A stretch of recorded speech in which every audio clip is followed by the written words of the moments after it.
Yeah. Oh, yeah.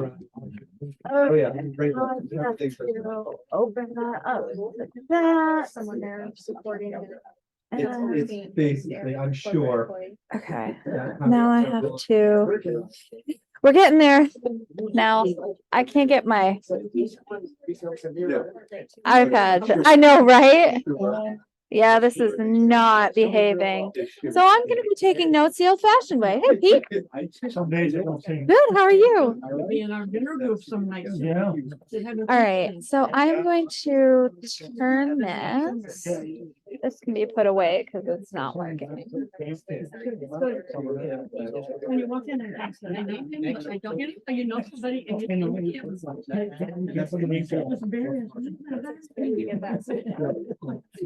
I know exactly what you mean. Yep, yep. Nope, that sounds. Didn't we speak about that? Yeah, I think. Well, of course, I got to give him wedding parents for the price, so that helps distract me. I would take a photo for my friend's wedding. Oh, I got it. Had his surgery. Volume. Okay, It's like. what do we got here? So this I have to turn Good, how are you? on. All right. Right around. What's the backing parcel behind? Oh. Your mom. Yeah. And then,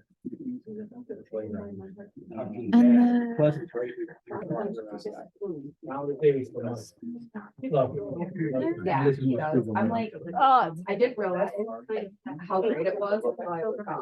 My parents literally just drove from North Carolina to watch my kids. We didn't have. I mean, that's why when you call us, it's like, absolutely. Or you just.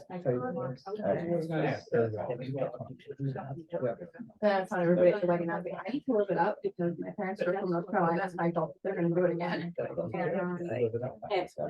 Yeah, it was, you could go out to my, it was good, it had like Santa Claus. Oh, yeah, over there. amazing thing. You could just take a wander around. Oh, yeah. The dance floor, but then, so we just. It was right in the. We went in. okay, I'm gonna, 30, more than 30. More than 30. He's there. So No. they are. They exceed size. Yeah, so that. Keep it on. Zoom. that works. Mr. Nolan, how are you? Yeah. All right. First give Andy a few more minutes. Yeah. Tim, you can join the big boy table. So there's an old joke about the guy that falls off on the skyscraper, 47th floor, and someone shouts up when how's it going? And the guy says, so far, so good.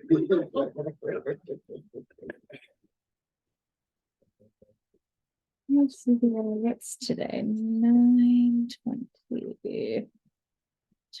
You're like in the back pew at church. You're like, you're the tough nut. You don't want to laugh. You don't want to react to anything. That's okay. No, you're tight. Just trying to sing there. Then that. Yeah, just- How are you? Good. How's your day? Everything.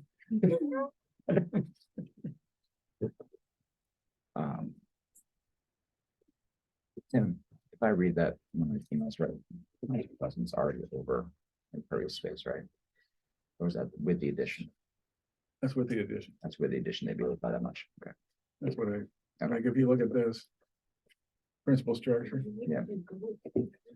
And, That's where they are, right? and then you add the, Okay, that's I'm where. just gonna get. You can check my math.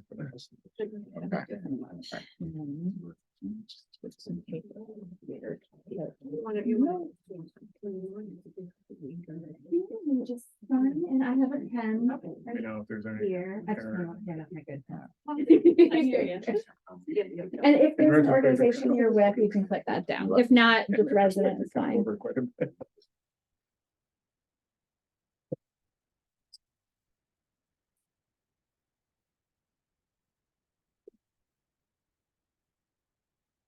I'm just passing around a sign-in sheet. Anybody who's not a member of the board would, if you could please sign in. I know. The board We does got not 3 have to. cases. How come we didn't get the big room? Yeah, well, because they were doing a solar thing, I think. It was Yeah. displaced by solar things. So that can actually go over there, not to the guy who just walked in, but the next one. Yes, sit at this table up here. Oh, I gotta move. Yeah, you have to join us over here. Big boy table. Yeah, the big board table. Big person table. Yeah. Good person too. Here's the nice. To be confused. Completely different thing. That's the full board, right? That is the full Yes. board. Okay.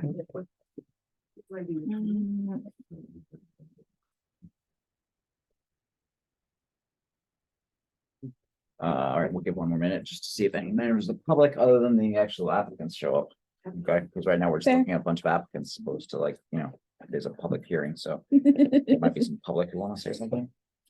Don't know if there's anybody. Yeah, I think they're all online.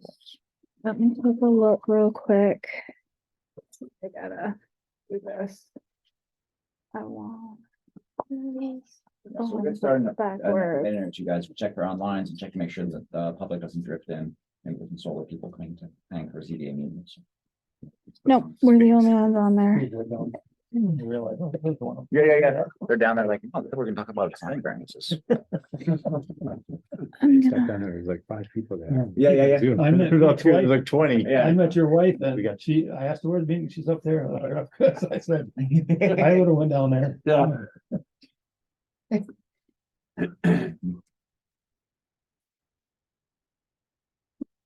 Oops. There's one fine, so email from them. Person who wanted anything to say.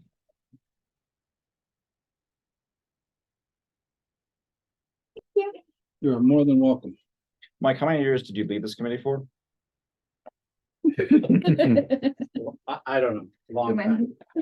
It was definitely a few years. Yeah. As long ago as far away. Better than was. No regrets. Yep. After you do it.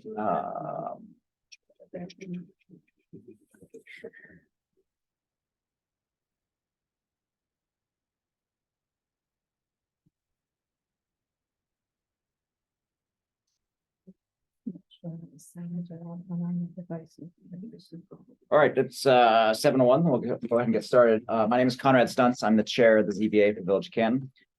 We are here today to open a public hearing for 3 separate requested variances.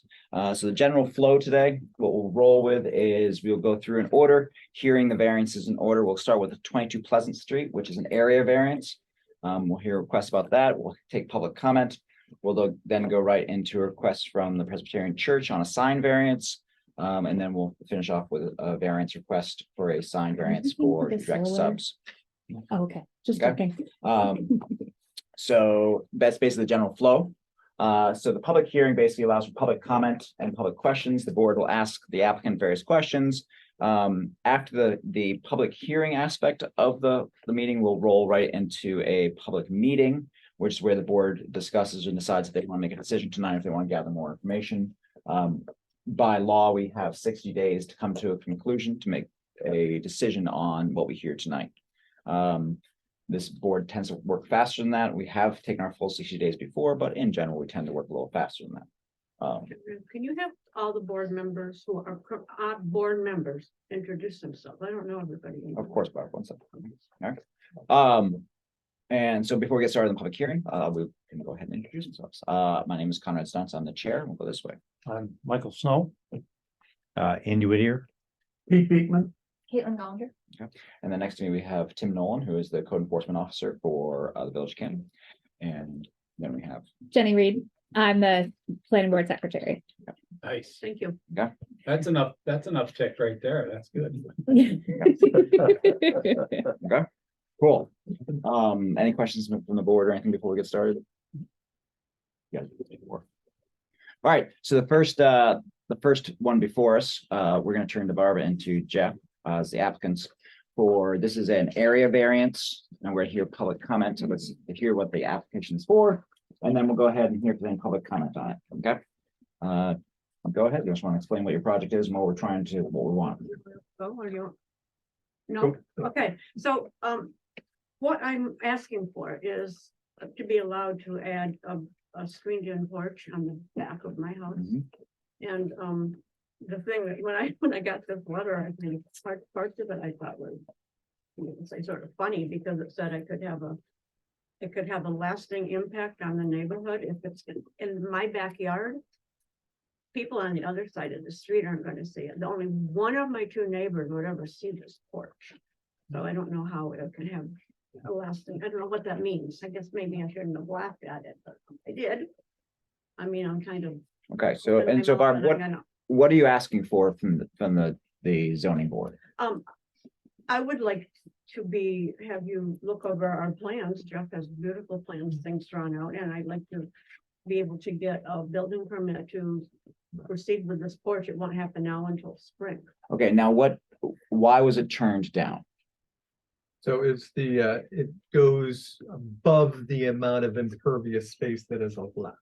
Okay, so in this, So they're just asking for a waiver. I think all of the other, I think I talked to Mr. Nolan, all of the other criteria are met with the setbacks. Mhm. And it's basically just going down to the fact that it's gonna be too much impervious space on the lot. And she's just asking for a variance and what is allowed. okay. So basically, at this point, are you currently exceeding your lot coverage? Do you guys know? Yes, You're- I'm sure it's You're already. currently exceeding your lot coverage, you're asking for a continuation of exceeding the little total lot coverage on impervious space on that Yes, lot. yeah. Okay, and just to make sure we're all talking about the similar space, 22 Pleasant Street is bounded each side by a house. It is backs up to a field, basically. Mhm. It is a single-story structure. It has a detached garage. And it is, I would not say it is consistent with village construction in terms of the lot lines are tight. They were, yeah, and I built so close together. Oh, back yeah. Then, my driveway is like Oh my God, it's probably, yeah. on the neighbor's lawn, and the other side is, the same thing on Oh, both it's, sides. this is village construction, right? Yeah, I mean, we exactly. all live in this village, we For a long understand. time. Yeah, Yeah. we understand village construction, okay? Great, all righty. So that's our application on 22 Pleasant Street in terms of the impervious street. Do I have any questions or concerns or comments from the public? How much is it already over? Yeah. What percentage of the allotment, and then if this goes through, how much is left? Okay. I don't know, has anybody got those numbers? So the current parcel, let's see here. I have one email here from Tim. Let's check. The lot size currently is 6486 square feet. Okay. The allowable lot coverage would be 1945, which is a 30% coverage rate in this area. Okay, 1945. 1945. Can you build a house on 1945? Not really. Okay, sorry. The principal structure is currently 1640. Okay. The detached garage is 512. Yeah. Okay. That'd be So, a 6-story house like we did, yeah. Yeah. okay, and so basically, I think there were 2,400 impervious feet already. Okay. So we're already exceeding by about 400 square feet. Okay. Yep. The percentage, I don't have those numbers worked out as percentages. Jeff or Barb, have you have those numbers worked out? I mean, off the top of your head, you don't have to. I was just curious. Yeah, I don't know, but Okay. it's over. Oh, yeah. Yeah. Yeah. And the size of the structure itself is a 9.6 by 16, so 152 square feet. Yeah, and that's even like, we're just proposing that. I mean, if the board felt like it would, It might. another 2 feet shorter Yeah. or whatever, 9 by, I'm sure she 10 is by open 14. to that. The goal is to get a screen porch. Yep. yeah, Okay. Okay, Yeah. cool.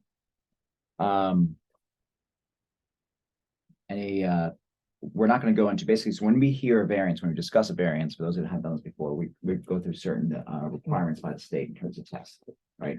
And those are kind of what you answered on your application itself. Or you talked about the neighborhood, the character of the neighborhood. wonderful neighborhood. And so basically we have 5 reasons that we test, that we talk about basically get there, and we'll discuss that. Do you guys want to address this now with this applicant? Do you guys want to discuss this later? Any thoughts? No, okay. So I'm just gonna throw these out there now. We're not gonna, we don't need to touch base on them, because I like to get through the other public hearings and then we can talk about things, okay? Yep. Just so you guys know, for an area variance, the things that we look at, we look at whether it's an undesirable change in the neighborhood, okay? So we basically some building which would create changes that would detract from the neighborhood, okay? Yeah. That's one thing we talk about. We talk about whether the benefits sought by the applicant can be achieved by a feasible alternative. We talk about alternatives, okay?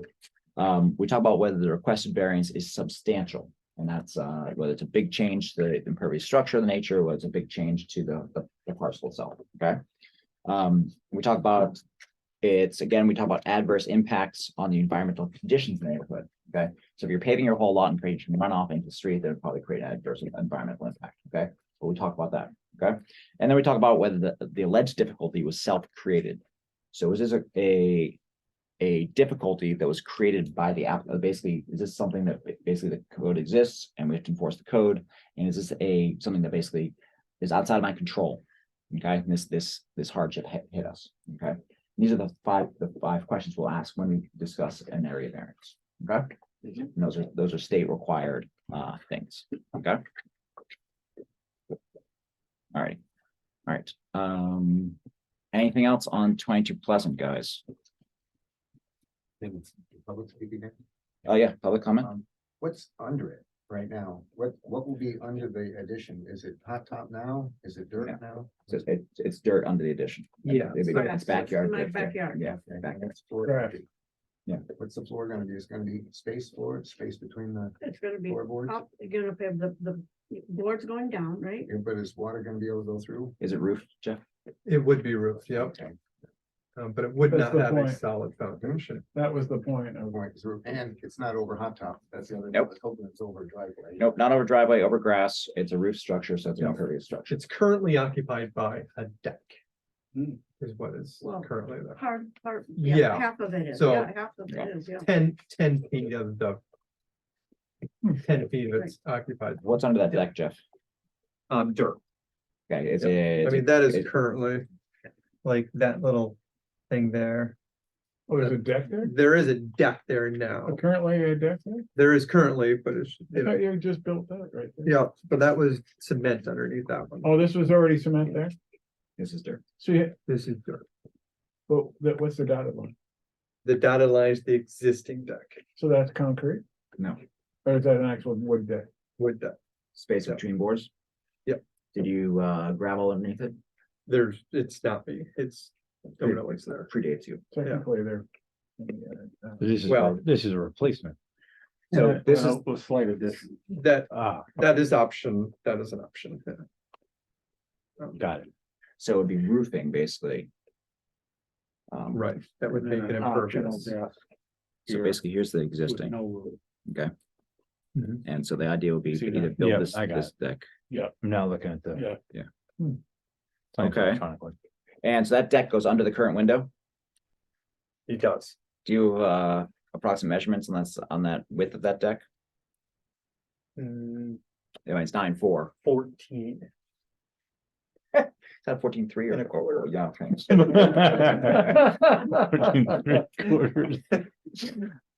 3/4, you can push it over the edge. All right, so we're talking a 9.4 by 14. Basically, we're almost turning that deck. Yes, I mean, Sideways. that is, I sent Mr. Nolan two different options. One would be just do the whole thing as a screen and porch. If you flip back one page, I bet. Is what Barb would prefer.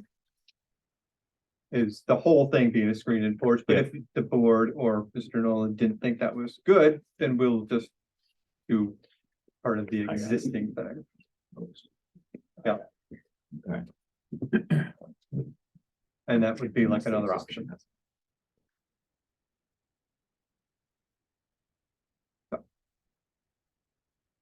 Okay. All right. Good to know. Yeah, the new wrinkle. Alrighty. So basically, we already have something that's dripping on the ground, but it's not collecting full rainwater there. right? Yep. Okay, and the idea is that we would change this in such a way that we would roof it. Okay.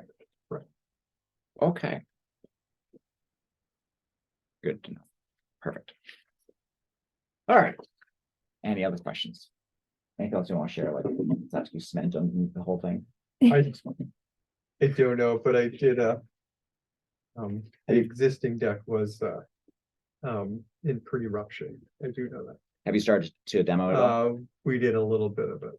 And it's solid dirt under there on piers? It's all dirt, yeah, it's all Okay. dirt on piers, and it's, Uh-huh. um, What's your, out of curiosity, what's your tie into your existing structure? Are you gonna be? Is it rim board attached to the? yeah, leather? it would be.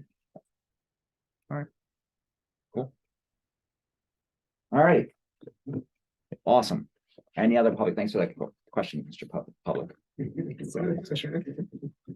Okay.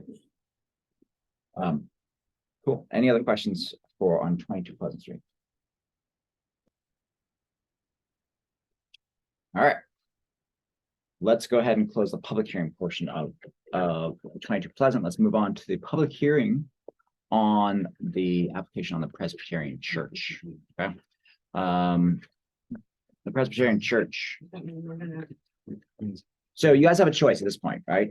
Okay, you guys are welcome to cruise if you want to, and we can So I discuss. will hear from you and you'll talk about it amongst yourselves. You're welcome to stay and listen to our conversation, or you're welcome to go. It's up to you. You Like, mean you'll do it tonight? we may do it tonight. Yeah.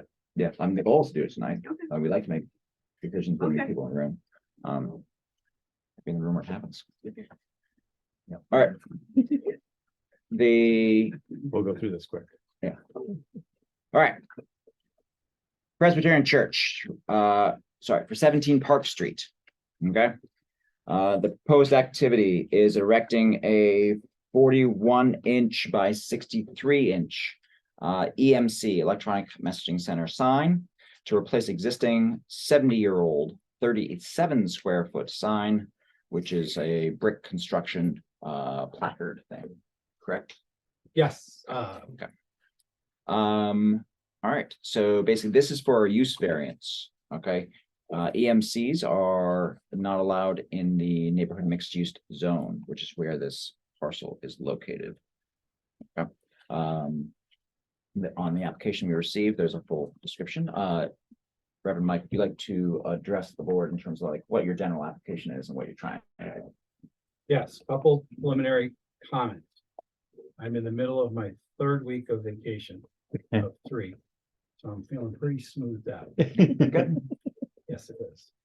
Second, having been on this board and with the climate in this nation with public servants and volunteers being critical, please know I appreciate how difficult the role is, and regardless of what you decide, we'll still be friends. And that's, I don't say that lightly, but those are big things. So 2 sides to every story. Having sat here, I could certainly understand why you would not want to approve this. And one of the things that I had to come to when I was on the ZBA was I always thought there someone's going to come up to me later and say, well, you did this, and so does that mean that? And what's, how did you figure that out? Or what was the rationale? And at the end of the day, for me, what it came down to is what was best for the community. And so with that, felt it was important to do this. So let me just show you where we're at. This is kind of, I snuck into church the other day. I had to start the live stream because the kid that does it was gone, and I just was driving back and I was driving back and I just took this picture. This is where we're at right now. Yep. So we got this old sign. It doesn't work. You can't get the door open. The light doesn't work. And so we have this little sandwich board that we put out on the street. And I'm feeling like we're fighting the battle with one hand tied behind our back. As homeowners, I'm sure you know, we never have enough money to do anything that we want to do. But when the roof leaks, we come up with money. And we just had to do that this year, actually. Again, we feel the sign is the same thing. We desperately need to change the paradigm of what people perceive church to be. Everyone walks around knowing what a hamburger is. and there may be variations on the theme, every kind of people do the same thing with churches based on their own experience. We're not like that. And so if we can get people in the door or engage the community, be lighthearted, be informative, we feel this would allow us to make some strides. You know, thankfully, we are we'll never be prosperous, but we're financially stable. I just looked, I brought our budget. Our budget last year was $166,000. That includes the church itself, the manse, all the upkeep, all the utilities, all the insurance, my salary and benefits package, the part-time secretary, part-time choir director and piano player, part-time sexton. That's everything. We're down to the bone. But we're okay. And we're a growing church. We had 16 new members last year and 4 infant baptisms.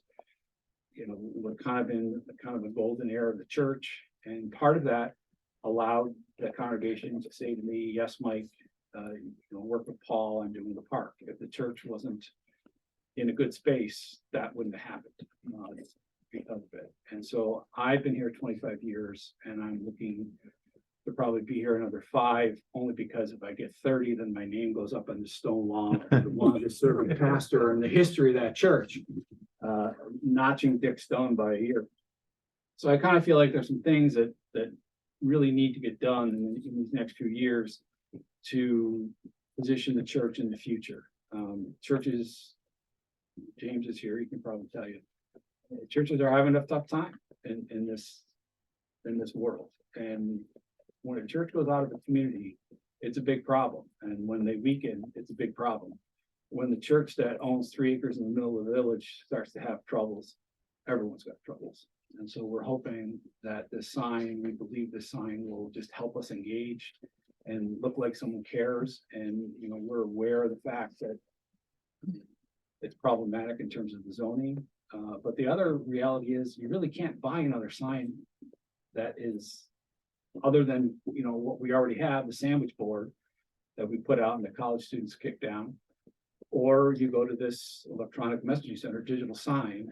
This is the smallest sign that we could get. It is the highest resolution that we could get counterintuitively because the sign is so close to the road. So if it was far back from the road, like you see on highways, they can have big pixels. This is, you could almost watch a movie on this. It's $28,000. It's not an insignificant purchase. We've decided money is there. It doesn't have to be raised. It's there. We're serious about doing this, and we'd like your support in it. Great, thank you. Any other public comments from around the room? All right, I have one public comment by email. This was from Toby Urban. Oh, boy. Toby Urban wrote into me to basically to say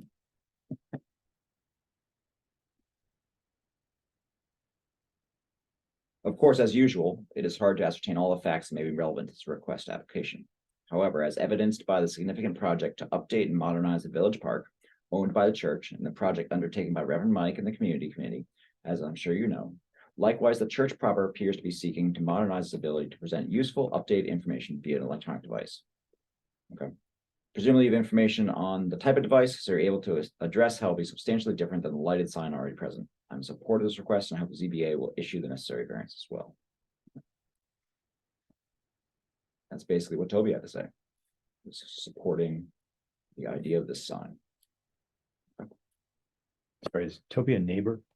I'm not sure what Toby's Is situation he is. a member of the He's church? he's Okay. just a guy about town. It's okay, no problem.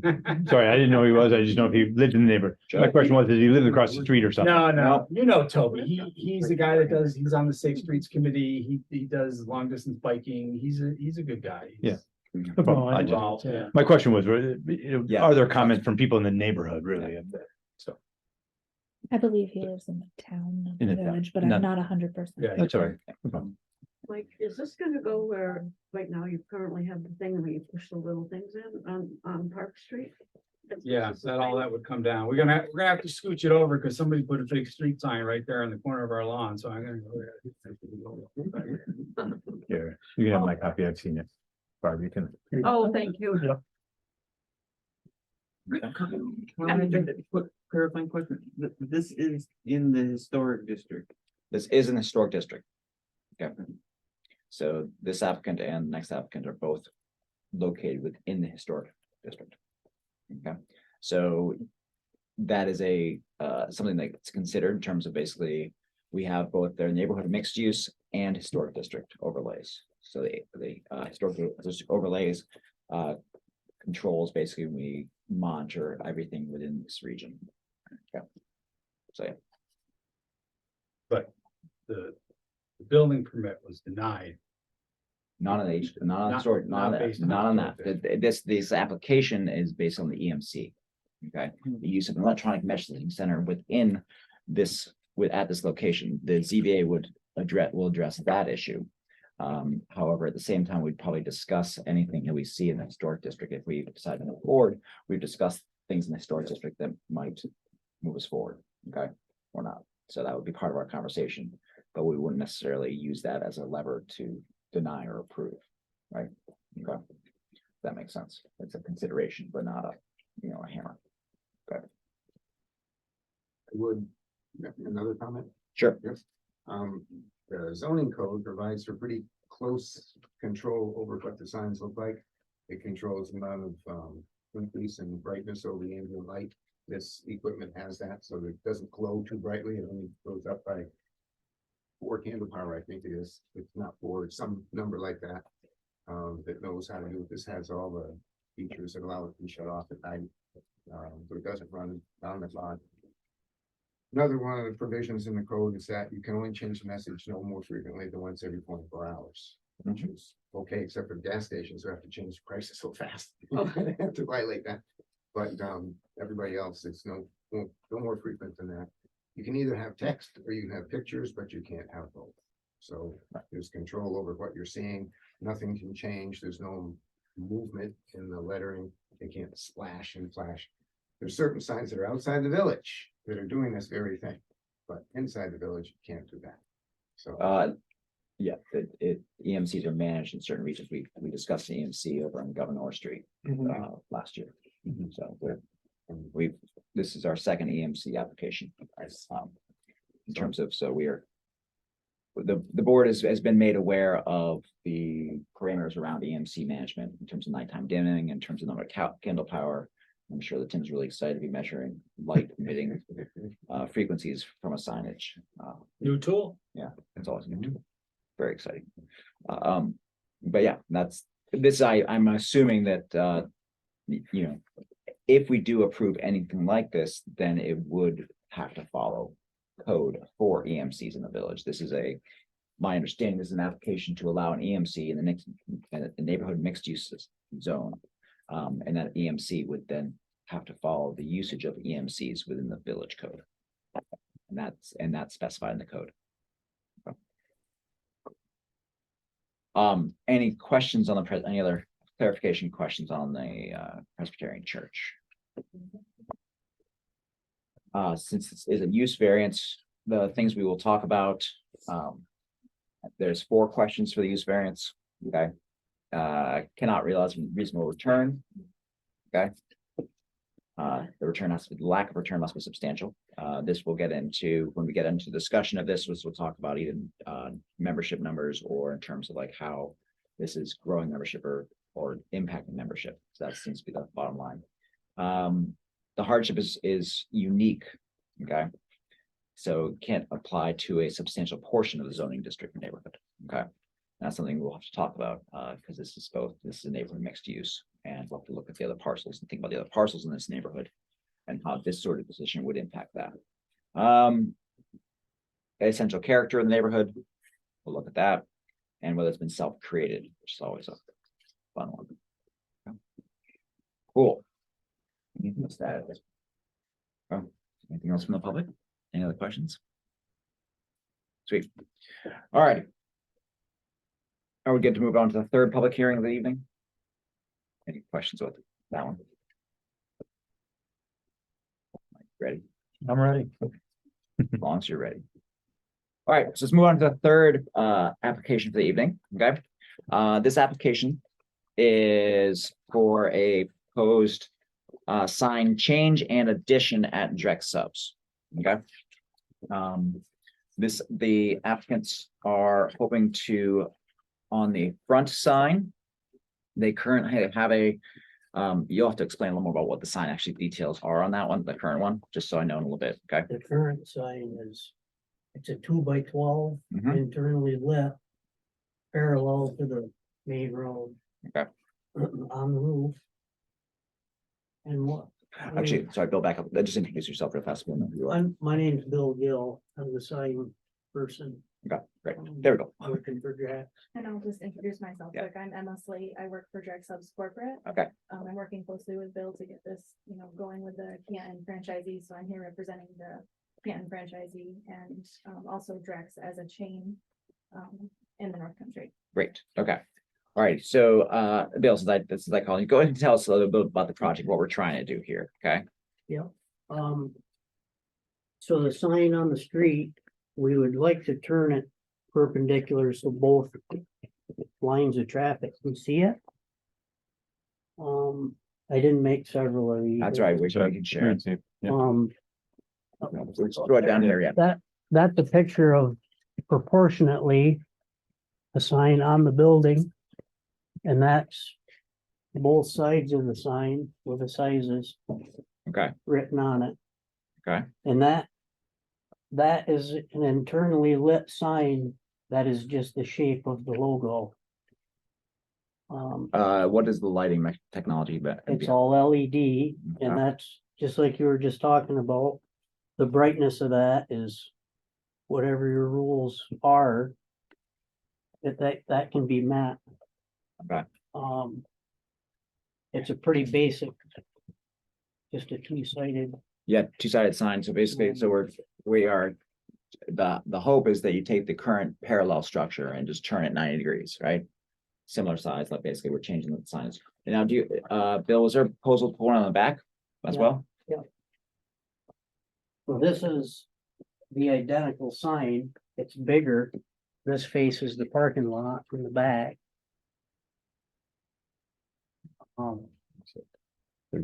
We hope to put it on the roof because the building is substantially lower than the parking lot. Okay. Yeah. If you drive in there, you just look around, that's about eye level. That's why we're hoping to put it on the top of the building. Okay, do you actually know like where that, for that, I know that parking lot comes in, I actually haven't Well, measured the height of that parking lot to the placement on the building itself. I rendered it right there to, you're gonna be probably 3 feet up onto the roof from the eave in. Okay, that drawing, yeah, Yeah. okay, And all the dimensions yep, that we're requesting are right that's a on it. 30 square footer, that's a. Okay. All right. And so this application was turned down by the code enforcement officer as a change in use, correct? Yeah. Okay. So they felt like the code enforcement officer indicated that the new sign on the front of the building that was a 90-degree turn was new use. They turned it down because it's we prohibit rooftop signs basically in the village. Okay, that was what the code said. So we're asking for a variance on allowing rooftop signs. We have the 2 rooftop signs we can discuss independently to figure out how to handle those. Okay. Is that kind of your guys' understanding of what's? Yeah. Yeah. Yeah. So talk to me a little bit about if we take the front sign, okay? What are we hoping to get out of that change? Viewing from both lanes of traffic is the biggest thing. You really can't tell that it's Drex unless like if you're just passing through, we want to be able to catch those people that may not know that it's drag. And if you go past the building anytime, you'll see when you get right in front of it, if you look over, you can see that it's drag. But if it weren't for looking right over, you really wouldn't know unless you're aware of the location. And we can see a substantial difference in the customer count in this location versus our other stores that have the perpendicular or roadside signs. So. Okay. And what are the other locations in villages, or are they in like on town roads or like? Specifically Governor is on Route 11 Mhm. and Governor. And then numerous others are in different, it depends on the location. You know, but- There's, Drex has stores in plazas. They have them in Oh, yeah. independent buildings. Mhm. The one in Adams is in a gas station. But she's correct, they all have this is kind of a stop when you see it business. Mhm. They all have a sign that you can see from both directions of traffic. That's what we're trying to accomplish here. Okay. And do you have a feel for basically like when you look at your rooftop sign out front? When you walk the street, like how did you get a feeling like, wait, I think I could see the sign starting here on the street, or like you have a gut feel? Well, Like I didn't have a gut, I didn't have a. I something on the roof. actually I'm a building away when I Mhm. took that picture. Okay. I mean, our hope is obviously is to be seen as far back as possible. Right. You pretty much, because of the way the buildings are all in a line, you pretty much have to get almost to there to realize it, because the building in front of it blocks it Right. otherwise. And the way that, just so you realize, that's flush. The end of the sign would be flush with the front of, With the front of the with building. the eave. Okay, so there's no setback on that one. It on that one. doesn't come out over the fog. Right. Okay. And that's just throwing it out there. That's actually half the size of what's there. The Right. one that's there is a 2x12, which Uh-huh. is 24 square feet. And the lighting on that, you guys would manage the lighting to match whatever code we I have. can, Yeah, yeah. dialed down or whatever. I was gonna comment on your message center. I actually do a lot of them. There's a scheduler. I'm sure you've read up on it. Right on your phone, man. You can actually schedule, it's a satellite timer.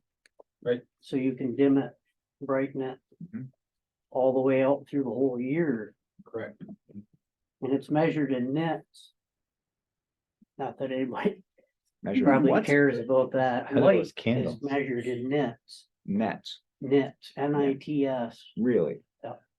What is that And they, reference? a message center is capable of 10 nits. 10 nets, okay. So if it's Is that a an really app? bright day, it's Uh-huh. actually so bright that you can see it from a long distance right in the sunlight. And is there a measurement device on the signs itself to it's a certain number Yeah. of nits over the? Absolutely. There's a over ambient? scheduler right on it. Yep. Okay. You know, Who knew? like if that had to Yeah. be turned down to 2 nits. Yeah. Or 1 or whatever, you Right, can schedule it. At 4 o'clock in the afternoon, it can be dimmed. okay. That we're measuring by candles. If we're out of Canton No. domain now we're nits. Yeah, Yeah. I gotta learn Yeah. some new Yeah, language. we learned something. All right, all Changed right, on we us. got nits going on. All right. So anyway, that being said, if there's a light emitting rule, that can be met with ease too. And I assume that this is the new logo. Yes. Yeah. That was in part of my little speech, which I didn't even get into, but. Oh, sorry, did you want to make a speech? Did you wrote it already? No, I just made little notes because I didn't okay. want to forget anything, but yeah, Okay. we have a new logo that's for the whole chain, and we're gonna enforce this for all of the chain. It's franchise. Yes, it's a franchise, so in order to meet their franchise agreements, this would be part of it. Okay. Obviously, we want to do whatever we can to make it fit in the village, and we know Canton is beautiful and we love this village, so we want to make it, add to it and not take away from it. All right. Well, that's good. Mm-hmm. It's hard to press a sell like, and we want to detract from the village. Yeah.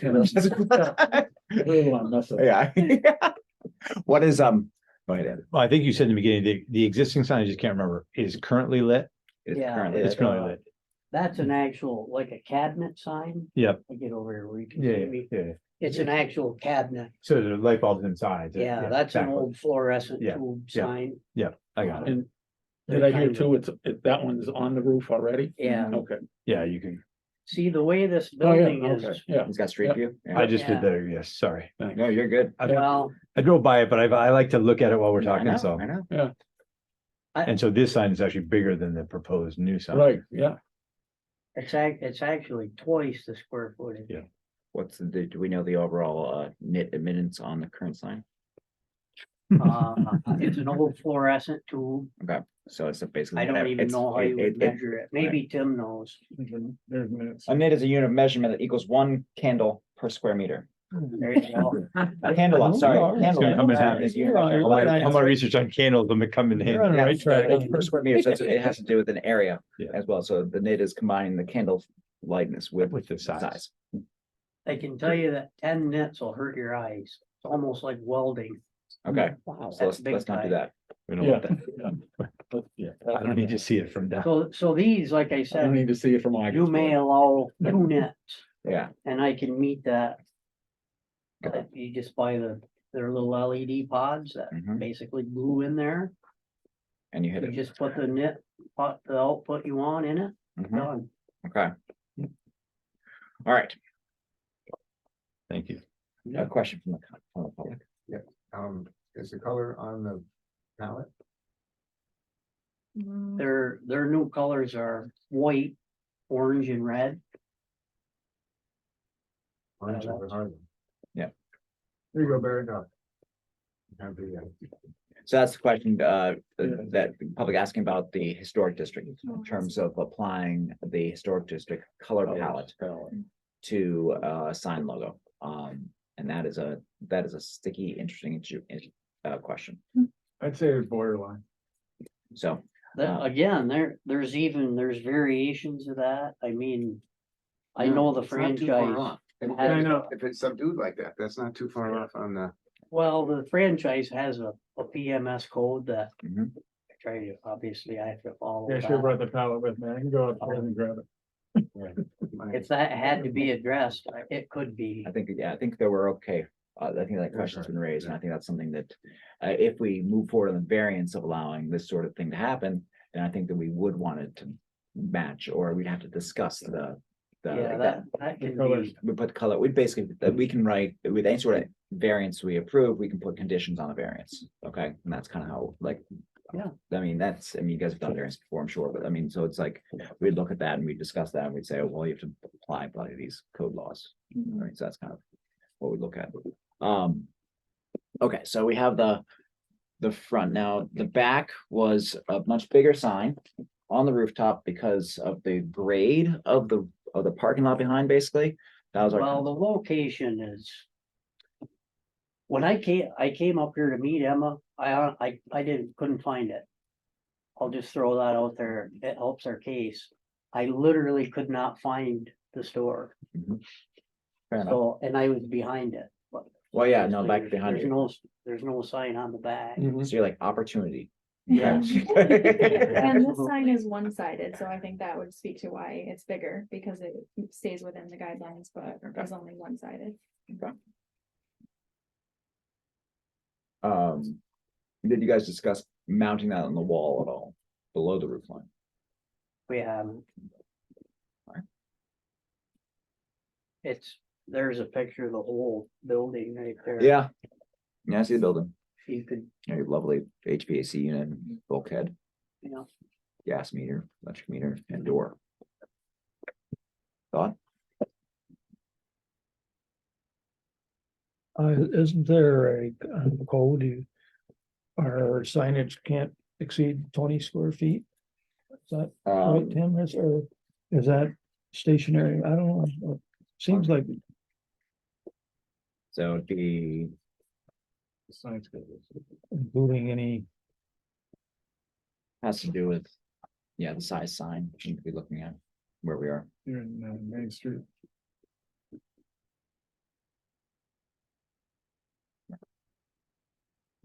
Projecting 12 square feet projecting.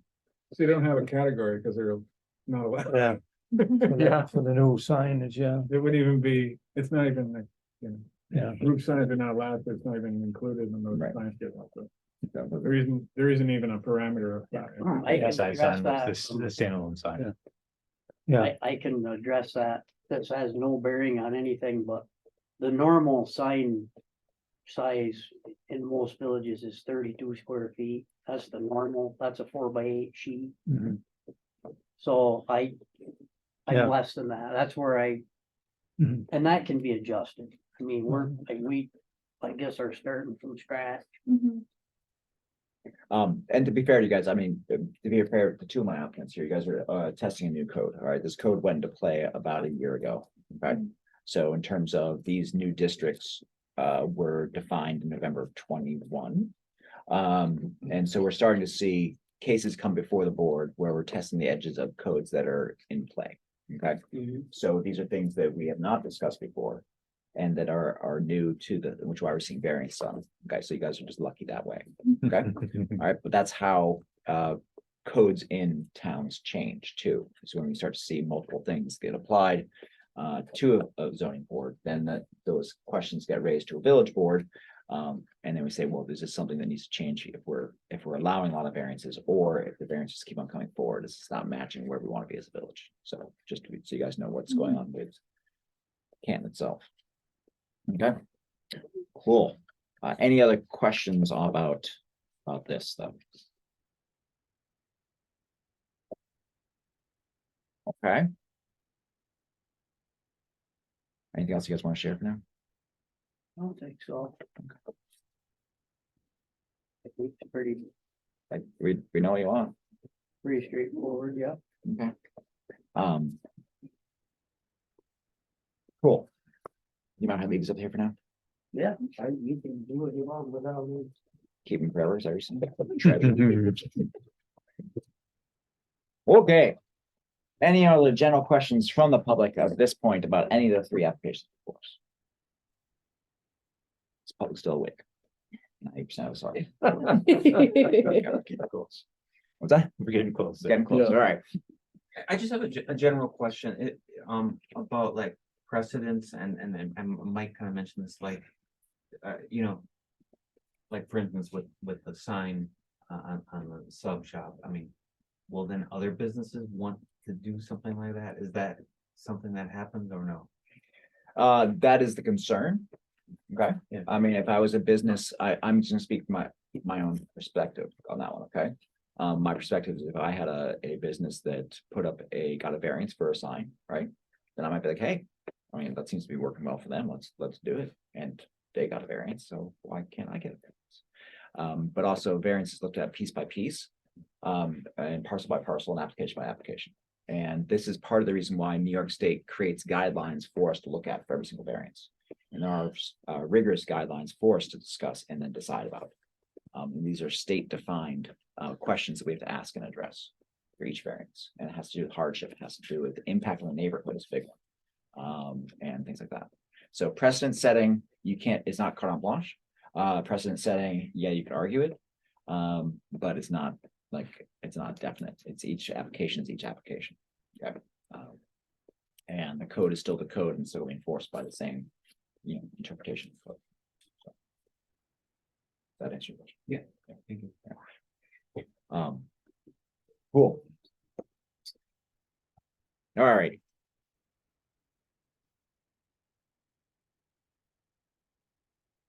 Are we good to close the public hearing? Okay. All right, cool. Let's move on. We're going to close the public hearing. Now, at this point, we're going to move into a public meeting, which is very different, which is where we talk and then we ask you guys questions. That's what we were doing. Okay. It's a completely different process. I'm going to go ahead and roll that. The board guys, I'd like to at least try to get through some of these things. If we start to run out of steam, we're just going to call it and come back another night. Okay. Sure. All right. If anyone's like, peace out, dude, my brain is fried. I can't think anymore about sign variances and EMCs and admitting to impervious spaces, then we will go ahead and move on. But otherwise, let's try to get through some stuff and go from there. Okay. All right. Should we go in order of applications? Sure. Okay. So I think that Barb was hoping to put up an electronic messaging backlit sign On a roof. On the roof. on the roof. All right, I think we got that. Possibly screening it in, and it may or may not already have some sort of stone underneath it. All right, that's this. Is that right, Tim? I missed that a little bit there. Clear as mud. All right, let's come back to 22 Pleasant Street. 22 Pleasant Street was the application where they were hoping to add a screen porch to the parcel, okay?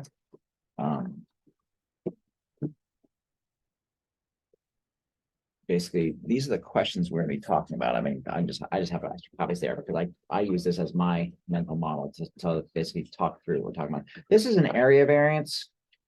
That's just the questions I'm talking about. Your phone is so confusing to me because I keep on looking at it. Oh. And I'm being like, oh, my phone's a little far away. I need to bring it closer to me. Yeah, I'm trying to. Oh, that's not holding me all along. Yeah. All right, good, thanks. All right, this is the area variance, and we're looking at basically. Yeah, so I sent Mr. Nolan, the proposed one, and then I sent him another one afterwards, like, well, maybe if you didn't want to do that one. Yeah. And I sent the second one along, so there's. Yep. Kind of the two options Yep. there. Yeah, cool. And we have those two. Okay. Now, basically, the idea of an area variance is basically a couple things. I mean, I think we're talking about an area variance. We're gonna go with 152 square feet for now. Unless you guys think, we might be able to modify that down. 102 square feet was the whole structure change, was the, I think that's the number I have on there, 16 by 10, basically. 16 by 9.6, okay? And 6. Yeah, and that's the big one, okay? So that was proposal number one, not proposal number two. Okay? Yep. But we know in proposal number one, basically, it's 152 square feet, of which, let's go with, it's basically like about 100 square feet is already there. a deck, It's already a deck. but it's not impervious. 10 by 14, 140. Okay. So it's almost an exact swap. It's almost the same swap, Yeah, the deck is almost the same size as what the new structure. would be. Basically, we're roofing a deck. If we think about it as roofing a deck, it's kind of what they're proposing. Basically turning from pervious to impervious. Yes. Okay. Oh, that's lovely. All right. Now let's see. Let's think about these four factors. We have four tests that we talk about when we go into this. Okay. Yeah, you have a copy. You guys have copies. There's one copy there. Yeah. Just so you can oversee it. I just, it's what I talked about. All right. So no area variance will be granted without the consideration by the board of the following factors. Factor one, whether undesirable change was produced in the character of neighborhood or a detriment to nearby properties. Okay. What do we know about the parcel? We know that basically it is right against the lot lines over here on this side. Okay. It's basically there's a garage, basically right about neighbor's garage is right here. Her garage is there. Backyard is field, right? We've gone from a deck to a closed roof structure.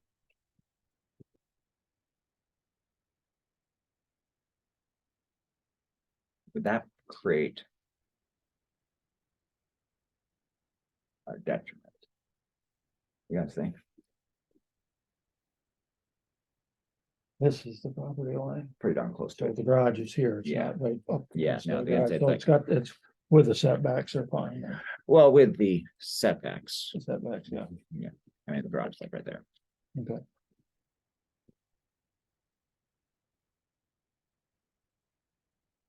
If it matters, the dimensions of the lot are 47 in width and 138 in depth. Okay. What the dimensions are. Alright. Which is why, Let's see which if is I, why back in the day, everything was packed right in there. so this is the property. That's the garage that's on the map. This is the garage with that Yeah. house. It's not on the Right. map. So they're talking about A little bit of deck right in there. Yeah, Yeah. right on top of where that deck is, right in that spot. Okay. So it is. Close then. Yeah, right. So this red house is the property 22 we're talking Yep. about. That garage, I think, is the one that's on the map right there. This garage is the neighbors, which is not on there, but is right on the property line Okay. on the other side. Yeah. And then this obviously is the big The open field behind it. Yeah. So I don't know that anyone's gonna see this structure Right. other than the property owner.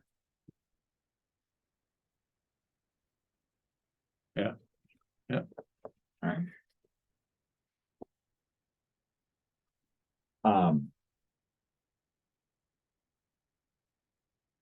What do you guys think? I mean, is it undesirable change to reduce? I don't think so. I mean, I'm not feeling that it's undesirable. David? I mean, I don't think visually, but is the whole point of pervious and impervious dealing with like rainwater and issues like And this is, that, or- yeah, now we'll probably get into the physical environmental conditions. Mhm. Yeah, I think that we deal with like character, right? Not hoping to put a blue tarp structure out there. Right? It's gonna be green cart. All right, I'm gonna say no on that one, basically because it's basically not visible from the, I mean, it's kind of tucked in the backyard. Mhm. And today I'm going to write neater, because last time I tried to write my notes from the sort of thing, I'm like.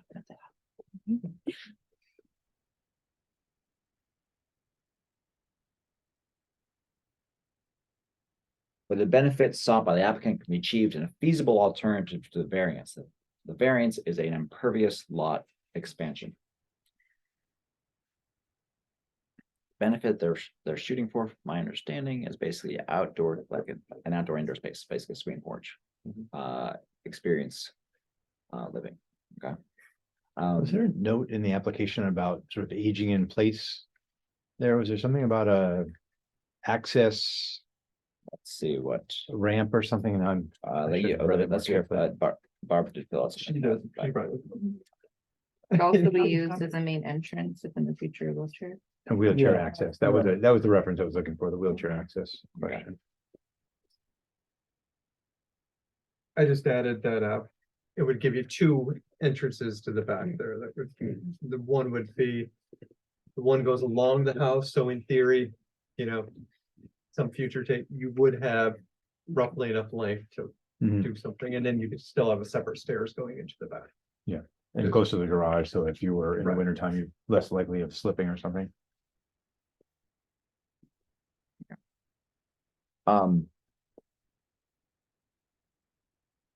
Jeff, can you explain the 2022 edition? Did you do that? Yeah, so yes, that is the one I did. That was, it was part of the same deck. Mhm. It did have a patio, it did have a concrete slab underneath it, Okay, and was built off the slab and closed that in as part of the house. So it's not really, it is part of the screen porch, but it's kind of small. it's not screened, it's not a, It is currently a screen, but it's only big enough for like a card table kind of thing. okay, And that is why this would kind of open up an okay. area bigger that you could put more than two people in kind of thing. Okay, so that 22 edition is still a screened porch. It is, type yeah. thing. Okay.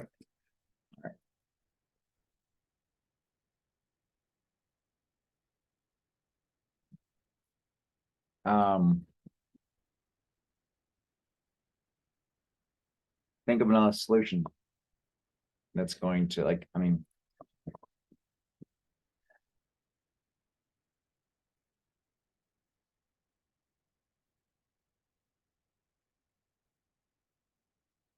I can't come up with another solution right now, off the top of my head. Can you guys think of anything that's going to be a feasible alternative to the variance? I mean, if you're trying to reach a screen porch that's, giving indoor, outdoor space, right? I mean, that is the only other option, right? It's going up. Second story. Okay. Second story wouldn't I'm change. already 74. So Careful. you're saying 3 stories, is that what you're saying? Big spiral staircase up to the second level. I was picturing fire pole. You would think of what? Fire pole, Okay, they Yeah. can do that. yeah, okay. do I it. have trouble climbing. That's it. fine. Spiral and fire pole down. Yeah, but other than going up, I can't think of anything that's a solution. Yeah, 6,500 square feet, you said, right? Yeah. Yeah, yeah, okay.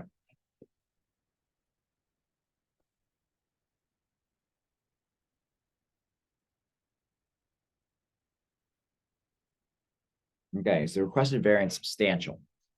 This is always a fun one because what is substantial?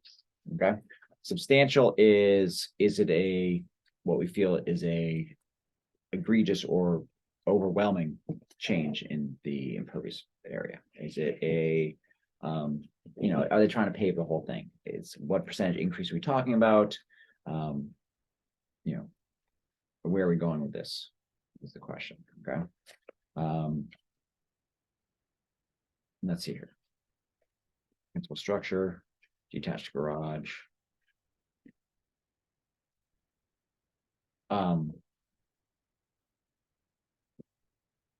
do you know if when they measured this structure, the assessor's office, did they include the deck? I don't think they did. Okay. I don't think it. Well, if you look on page, let me see. Have the assessor's records here. My question is basically that the assessor came back with a principal structure being 640 square feet, right? Now, if that includes the deck, then it's a kind of interesting question, right? If it doesn't include the deck, then we have to say we're adding another 150 square foot to an already There you go. exceeding.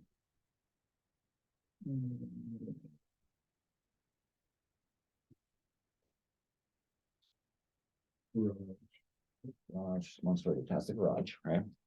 Covered porch. What is the covered porch? 152 square feet. Yeah. They don't include a deck. What's the covered porch? Front porch. Yeah. Yeah, okay. Cause before you covered that other porch, it was a deck. Yeah. Slabs. Yes. So at the time, Well, I mean, they're saying that the front porch was covered, built in the porch is built in 1920, so it's probably the front porch. Yeah. And the residence first story there is 1490. We're gonna get the 16.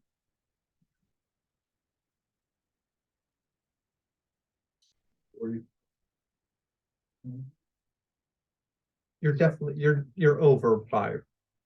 Yeah. Plenty. We're over by plenty, and the question. I think. Yeah. The thought here is, you're over, here's another 150 square feet. Right. Does the 150 square feet. All right, so if we're over by 450 square feet, call it that, we're increasing the overage by another 33%. Okay, we're going to 600 square feet over, which would be on a lot this size. So if we allow, basically the code is a 30% coverage, okay? And let's figure out where I said my calculator is going to be. That's here. So if we are at 2404 plus 150 divide by 60. We'd be at 39% coverage in a 30% zone. Okay. That's where we would be. And where we are right now is a 24 by 64, 86. We're 37% coverage. Okay, so it's a 2% increase on lot coverage. Okay. How's the paint drying for everyone else? We good? Okay. Yeah. All right. Substantial. That's the question before us. Okay, we're talking about a 2% increase on impervious coverage. We have an existing deck. Tim, off the top of your head, you don't have numbers of how much rainwater makes it through a deck. Do you? No. Okay. Okay, good to know. I would. All of Yeah, all of it. Eventually. Just a little line. So what do you think? Is this a substantial change?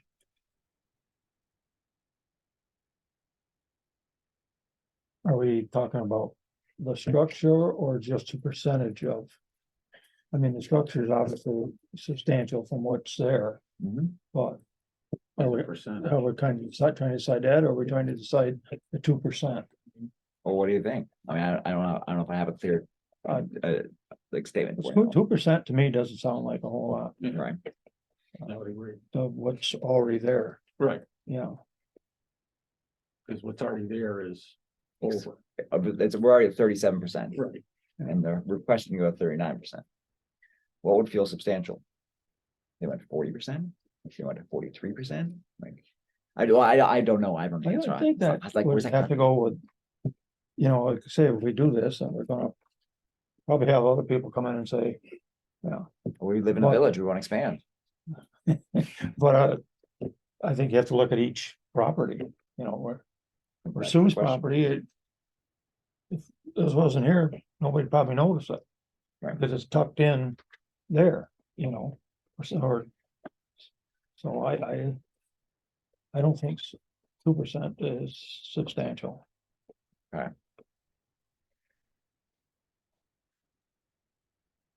I tend to lean towards that argument of 2%. But at the same time, for me, this size structure feels substantial, right? Yeah, that's what I'm saying. Yeah.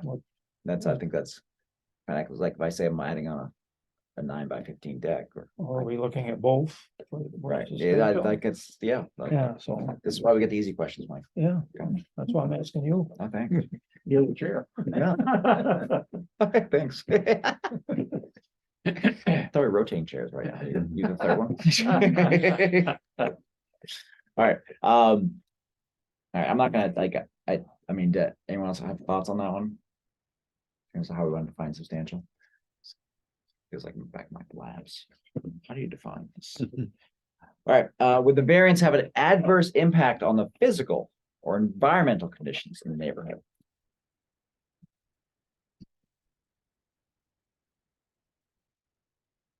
Let's separate them. Physical. I don't think so, because like it's, you don't see it really. I mean, if you weren't there when they were building it, you probably wouldn't even notice it. I drove by today and looked at the property. Mhm. And and when I look at the plans, they're gonna.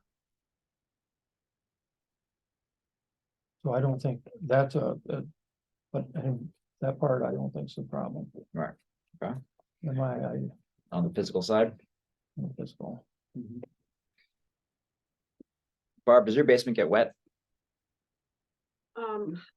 If it pours, absolute downpour, I have the little trough around the outside Oh, yeah. and Mhm. just a little bit of water will be in that. Oh, it's not bad. No, No, okay.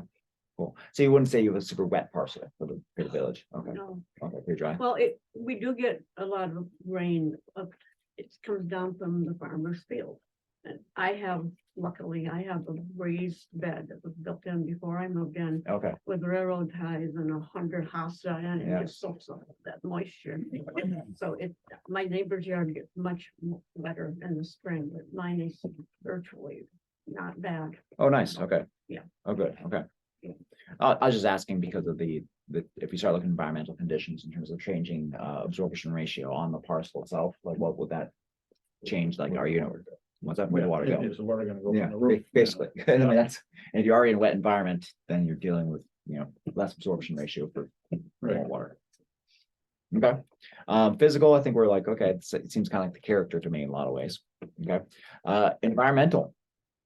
Okay, so environmental, is there runoff into streams or dams or other things like that? Are we going to be changing how much water can be absorbed in this parcel? Like, are the neighbors going to get all of a sudden flash floods and deluges due to our lack of stormwater management systems?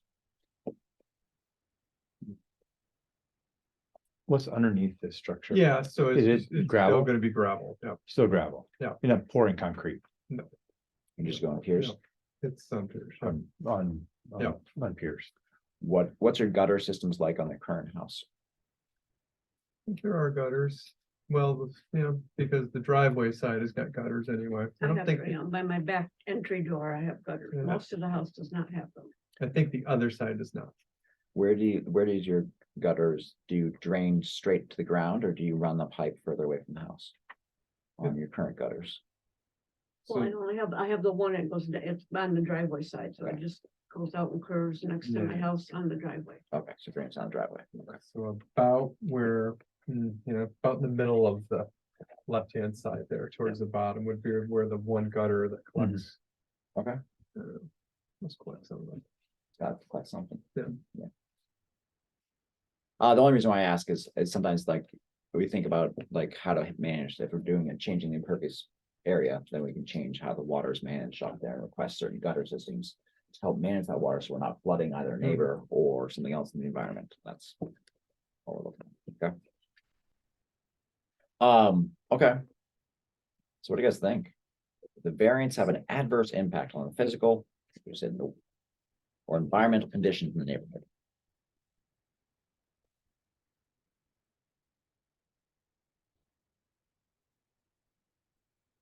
Kind of hard to answer till it's there.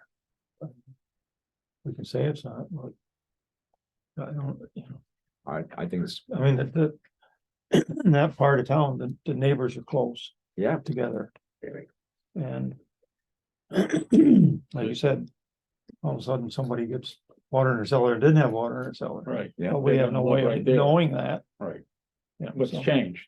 yeah, They put a screen-in porch and and I'm got the assuming that, water running off the roof.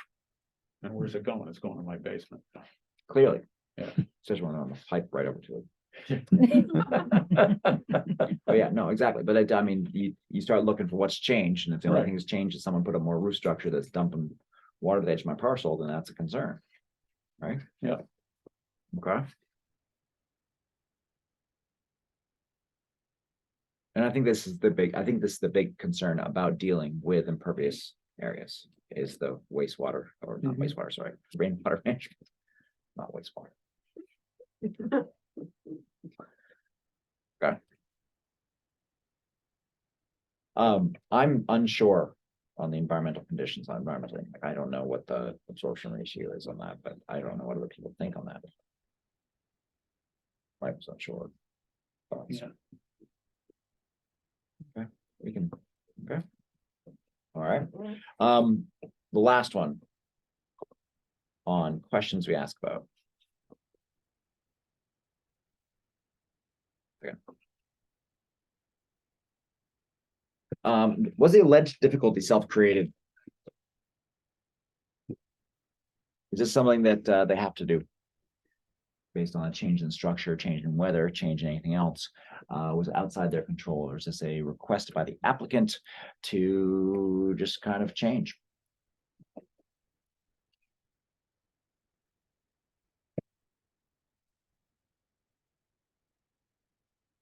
Now, keep in mind, basically, these questions, this is not like a use variance. An area variance, we can discuss these 5 points and then we can vote to ignore the 5 points, or to basically say the benefit outweighs the detriment, okay? Mhm. So an area variance does not lock us in the same way a use variance did. A use variance is very regimented in terms of you need to prove these and then you're looking for that to clear them.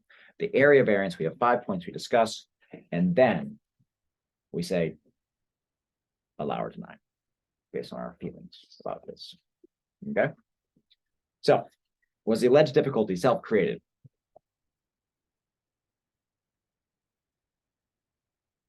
Was there anything in the environment that meant that they had to do this? That they have to build over covers a lot? I don't think, I think it's pretty self-created. Yeah. Yeah, I mean,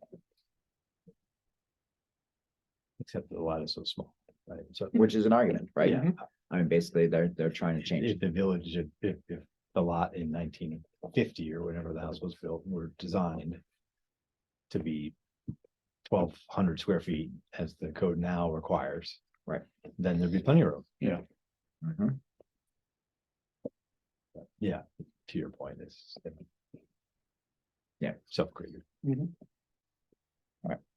So small lot does impact possibilities, right? Limits the, Limits the change, right? But in this case, it is a small lot that has a recent addition on it. And now this is an addition to the addition to change the roof structure from there, or it's a further addition. Okay. Okay. Cool. We're at 8:14.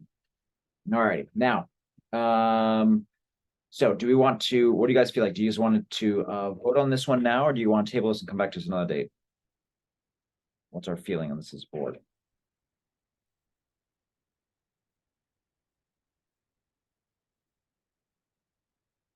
Any thoughts?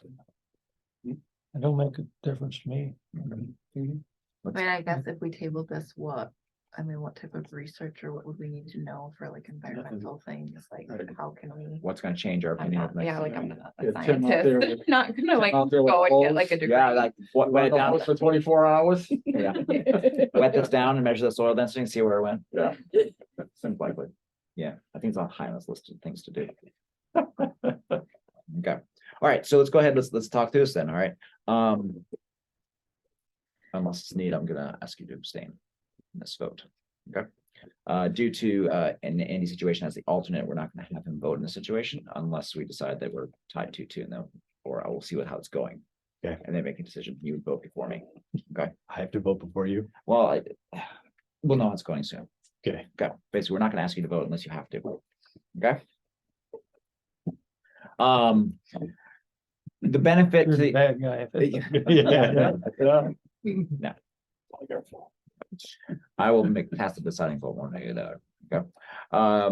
The benefit to the applicant does not outweigh the detriment to the neighborhood, okay? So basically, we're looking at the detriment to the neighborhood or the community. To summarize what we talked about, basically, we feel that it does not change the neighborhood. We feel like there's no physical change in the environment. We feel that basically it can't be met any other way. We're a little unsure on substantiality, like is it a substantial change? And we're a little unsure about the environmental impact of increasing the lot coverage by 2%, okay? And then finally, self-created, we feel like they didn't have to build, but in some ways they're constrained on the lot size, so it's semi-self-created, okay? All right, that's kind of where we stood in terms of our conversation about that as a board. All right, now, the benefit the applicant does not outweigh, the benefit does outweigh, okay? So what do we feel? Do you guys want to vote one way or the other? Do you want to talk it through a little more? Well, Yep. we are voting on proposition 1. Okay, let's talk about that. That's what we're not the second. All right, let's think about that, okay? Both 1 and 2. 1 would be the full size, okay? 2 would be a basically 100 square feet, or like 91 square feet or something like that, plus or minus. Okay? Which is what, 150. Yeah, so this would be proposal 2, which is the 9x4, 9x6, and then the other one would be the thing. So Right. basically, leave this part open Right. or not. And Okay. this is the existing deck right here. Yeah. And basically, with this square footage here and here, that would almost equal what this is gonna be. Yeah. Okay. Okay. Yep. Tell you what, let's go ahead and vote on whether we're gonna allow an area variance, then we can discuss which type of area variance we're gonna allow. Does that work?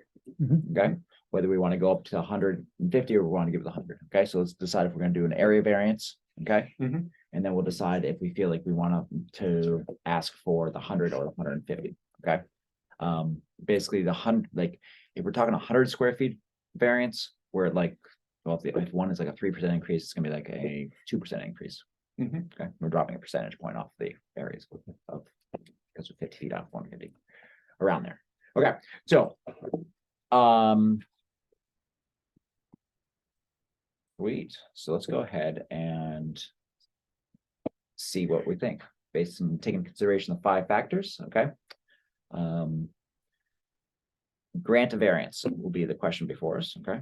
And we'll ask for sacrificial lamb on the 3 of you guys to go say first, whether you would think grant a variance, yes or no. And then we'll discuss if we're going from there, okay? Start with you, Mike. I say that. Granted. Okay. Pete? Granted. Okay. Yeah. Okay. Okay. Great. All right, now let's talk about what we want to grant, okay? So the benefit of the applicant does outweigh the detriment to the neighborhood and the community, all right? And the chair, whose name is Conrad, also votes in favor, aye, there we go. And our alternate remains silent. So what do you guys think? Do we think we want to grant, do we want to conditions? Do we want to ask for the smaller addition? The 100 square footer? You want to go with the 150 square footer? I don't think we need to do the smaller one. I don't think it's a huge. Tim, a quick question for you. Line of sight here, do you feel like this roof structure, like all of that's gonna change my that neighbor like feel on this driveway alone? What, this neighbor? Yeah. No, there's a garage here, I don't see it. Okay, Really. cool. Okay, because I was just wondering like if that reduction of like, that square footage of roof would create an official line. That's what, I mean, that's my only concern basically is cutting it back to. That with that, Andy can show us on the. You can see from that, I don't know that. I'm not sure it does look the most, I mean, that deck is gonna be mostly like the garage is gonna shade that. Yeah, the visibility is It's gotta be minimal now. negligible. Yeah, so it's gonna close it in, yeah. Okay, cool. Caitlin's saying, thinking, we're good on the big one, Pete? Big or small? Big, Pardon? big? Yeah, I think, Okay. I guess the only thing for me would be, gutters versus no gutters and where's the, can you do anything to mitigate? Let's the ask for runoff? that, okay, let's put that on it, let's ask for some gutter systems that handle the rainwater Right. runoff. Okay. Maybe they need it going into a dry well or something like that, just, Is that something that would kick to you, Tim, in terms of management of water, or do you want me to write that into my stuff? yeah, you can run it. Oh, You're gonna have gutter, you're thank gonna have, two roof systems lining on the area there. Two roof systems we're going to push. Yeah, you got a roof from the garage. We got oh, interesting, so we collect rainwater off the garage and kick that up somewhere. And you got, well, the water goes over here, too, from this way. So we're gonna have to, all right, so, all right, So we could drain the water from the garage back to this 34 feet in the back there. I think we're gonna ask It for some yeah. sort of water management on the garage and on the new addition, Sure. okay? So something to change, so it's not dumping basically into my 5-foot piece Yeah. between the Yeah, two and right. creating a swamp. Yeah, the garage doesn't have anything right now. Yeah. So it has a little trench underneath it where the Water water goes. collects, but As Barb said, it does slope towards herself. Yeah, that's what I was So- wondering if you wanted to. I check wanna that. change that. Just reread back here. Yeah. the gutters could- Well, I don't know. I mean, that's why I said if we push it back here, at least it'll, by the time it gets towards. Yeah. I mean, you're so far away from the house that it's not gonna, 34 feet, yeah. it's not gonna matter. All right, so we'll look at like, I mean, because we're gonna request a water management system on the garage and on the new addition yeah, for that, okay? Sure. To allow for the water management to mitigate any environmental impact to neighbors or anything. Okay, You remember in the back, this is just feel, pasture. Dump the water that way. But it's uphill. it's up- It's uphill. Yeah. So I'm thinking this big drain with pump. Yeah. Yeah. Good. All right, great. Any further questions, guys, on 22 Pleasant Street? So is that granted for the big porch, the bigger? Yeah, so our board has decided that basically right now, that's where it's in, you can't build until I write a final decision. Right. Okay, it takes me a little while to write a final decision because it takes me a couple weeks to get Well, that. it's not gonna snow next week anyway. We can't build yet. You can only hope and dream, Barb, only hope and dream, all right? Sweet, okay. Take my paper clip. I did not. Maybe it's underneath here. That's it. I see Andy playing a lot I early. don't know, I was thinking stuff, all right. Probably up here. All right, I'll lend you my paper clip if you don't. we got the return. See you there. It has my name on it. That's sweet, thank you. Okay, Sorry. all right, Reverend Mike, you ready for this? I think so. Okay. Visualizing. Praying. Yeah, thanks. Look at that paper clip. I found one. Thanks, guys. It is a big deal. I thought I had one here somewhere. You guys are great. All right. All right, let's move on to EMC signs. All right, this is a use variance, which has more stringent constraints on it. I feel like I should probably disclose that I'm a member of this church. Okay, thank you for disclosing that. If you feel that you have a vested financial interest in this church, in any way that you feel uncomfortable voting, please let me know. Otherwise, we'll assume that you are a member of this community and that you can separate the two. Okay? Otherwise, just like, you know, if you're uncomfortable, then just let me. But thank you. Okay. Great. All right, Presbyterian Church. This is at 17 Park Street. You guys are dismissed. You guys can cruise unless you want to hang and listen to the EMC conversations. It's, I mean, feel free to hang and listen. It is fascinating stuff. Yeah. Riveting. watching paint dry. Come on. Then you can plan your. Except you have to listen to it too. That's brutal. Sorry. I'll be quiet over here. It's crackling. It's like Snapple pop. That's Christmas. All right, the proposed activity is the sign is a 41-inch height by, you know, to be honest with you, the size of the sign, we don't need to discuss. It's an EMC sign and makes in a neighborhood mixed use. Okay, that is the true application before us, is the usage of an EMC sign, which is not allowed in the code in this neighborhood at this location. Okay. Are there any questions? I would like to go through and start talking about these points on this one. Those are the questions we'll be talking about there. Those are the 4 questions there. You can ignore the thing I wrote at the top because they're the same. I just was scribbling. Yep. Okay. All right. An EMC sign, as a member of the public pointed out, basically there's a whole bunch of codes in play about managing them in the village. We've been through this before with our last variance on EMC signs. We're comfortable with EMC signs. This is neighborhood mixed use, which is different than the last region that we were dealing with signs in. This is also a historic district, but we can apply that as we need to. This location, I think we're all very aware where this location is. The applicant provided a nice picture of us. So they're giving us an idea of exactly the issue they're dealing with and where this issue exists. This is right across the street, basically from Morgan's, and that corner. Okay. All right.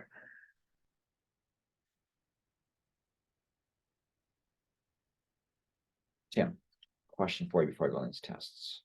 Is a freestanding sign allowed in this district? Neighborhood mixed use. You got the answer? the table to make sure.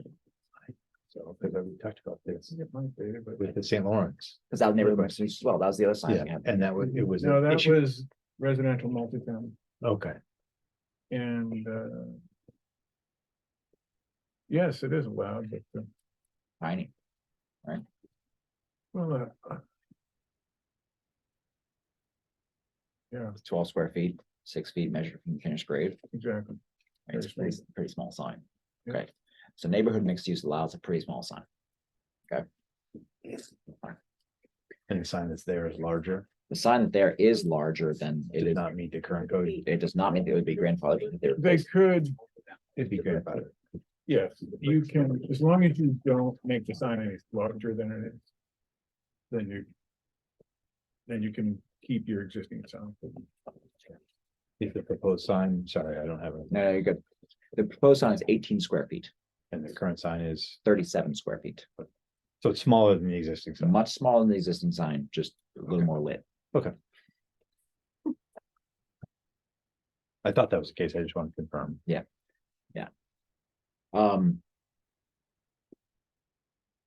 Mike. Mike, a question for you. That Mike's fine, Mike's fine. Mr. Sun. Sorry. Trying to get away from the RV thing. All right, Got it. Mike, tell me, the 37 square foot that you measured on the existing sign, is that the measurement of the structure or the That's sign the itself? brick, Yeah, that's the full brick. you know, I don't know where you begin and end, right? But the The sign, total is 37 square. Yeah, I was curious about the it- tech. probably about the same, the. Yeah. Okay. Usable space of the current sign would be about the same space, usable space as the new sign, Okay, cool, thanks. but just not as massive. Actually, before we go into that, I'm sure that you have this in your application, Mike, but. One second, let me just read back the applications rather than asking you a question that I can answer myself. How's this thing? Would you remove the existing brick? Yeah, everything would come down. The brick is crumbling. Yeah, It's that's, kind of like what the fountain was. You fix it or you tear it down. yeah, okay. So you take out the brick and you put up this single face sign. That displays 1.2 quintillion colors. So you're wondering? Is it fabricated custom metal shroud? All that means is it's from Watchfire Signs, which is a national, and this gentleman can speak to it. They give the sign to, is it Northeast Sign? Yeah. And they put it up at just a couple of poles and concrete in the ground. Okay, so basically, The wires, there's already power out there, but the lights are not working in the sign, which power is. So it just gets mounted to the poles. all right, so 2 posts mounted on concrete, straight placard basically below, lit Presbyterian church up above, or just Presbyterian church. That's not something you've specified. Yeah, it's probably not that important. I mean, Okay. and we didn't include it because the push is the sign, Yeah. right? Yeah, yeah. If we need to put something on the building that says it's the First Presbyterian Church, we're assuming that there's enough space in what you could display to say First Presbyterian. We want to try to keep it simple. Oh, okay. And so the purpose of the sign really is community involvement and information sharing. Yeah, I mean, we want people to know it's a Presbyterian church, but that could be typed in. You could be saying that. Right. Okay. Yeah. All right. Cool. Basically, I want to get my name off the sign. That's what this is all about. Okay. Right now, it's on there. Okay. This way I could say there's not enough room. All right. Fair enough. And you use the sign to list activities or time of Yeah, so we services had, or community events? What kind right, of? so what would be on it? last weekend was a Cabersville sale. This weekend is rummage sale. We would advertise, Garden Share had their run on Sunday.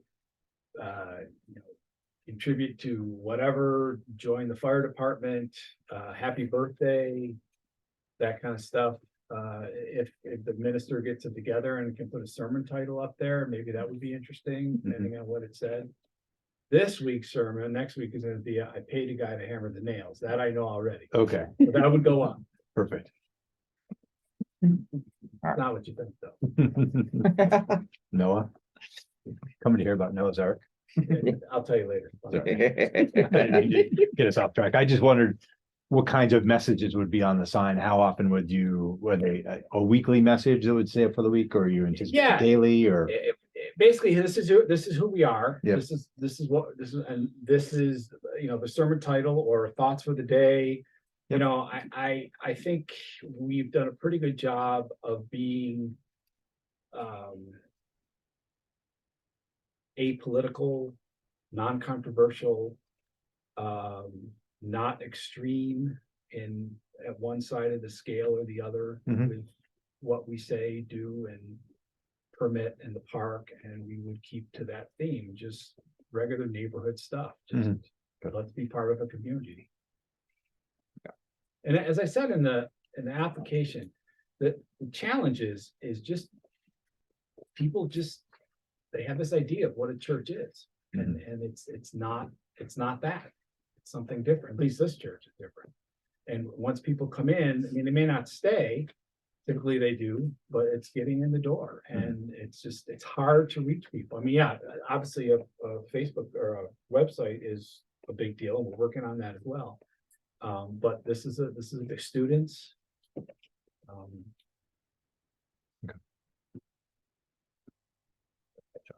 No, you're fine. You're good. Questions we need to know. All right. Cool. All right, guys, anything else that we want to know about before we dive into some of these questions that we want to ask about, that we want to think about? Okay. The test, basically, the use variance. No use variance will be granted without showing the applicant that applicable zoning regulations and restrictions have caused unnecessary hardship. Following tests must be met for each and every use allowed by zoning on the property, including uses allowed by special use permit. It's not a special use permit. This is just a not allowed use of an EMC, electronic messaging center display in the neighborhood mixed use area. Test number one, the applicant cannot realize a reasonable return as shown by competent financial evidence. The lack of return must be substantial. Okay. So the question is basically, we're seeing a lack of return without the EMC. So the EMC is basically allowing them to increase their returns and maintain a financial system as we move forward. My impression is that Mike talked about that during the original public hearing, talking about membership growth and getting people in the door. I don't have hard numbers on that, and I'm not sure you've said you had 4 baptisms this year. And so the idea is 16 new members. 16 or 16? 16. Thanks, though. Yeah, there you go. It's like, all right, 60, way to go. We're on our rolls, we're about 115 members. Okay. Just to put that in perspective. So 15 is a good number. Okay. 16 is a good number. Okay. But when you talk about attendance, you're probably talking more like 120 to 130. Okay. The idea of membership in a church has changed. We tend to define people as if they're there and active, they're in the flock. Official membership is something that they can come to at their point later on. Oh, okay. All right. What do you guys think? Can I realize a reasonable return as shown by lack of return must be substantial?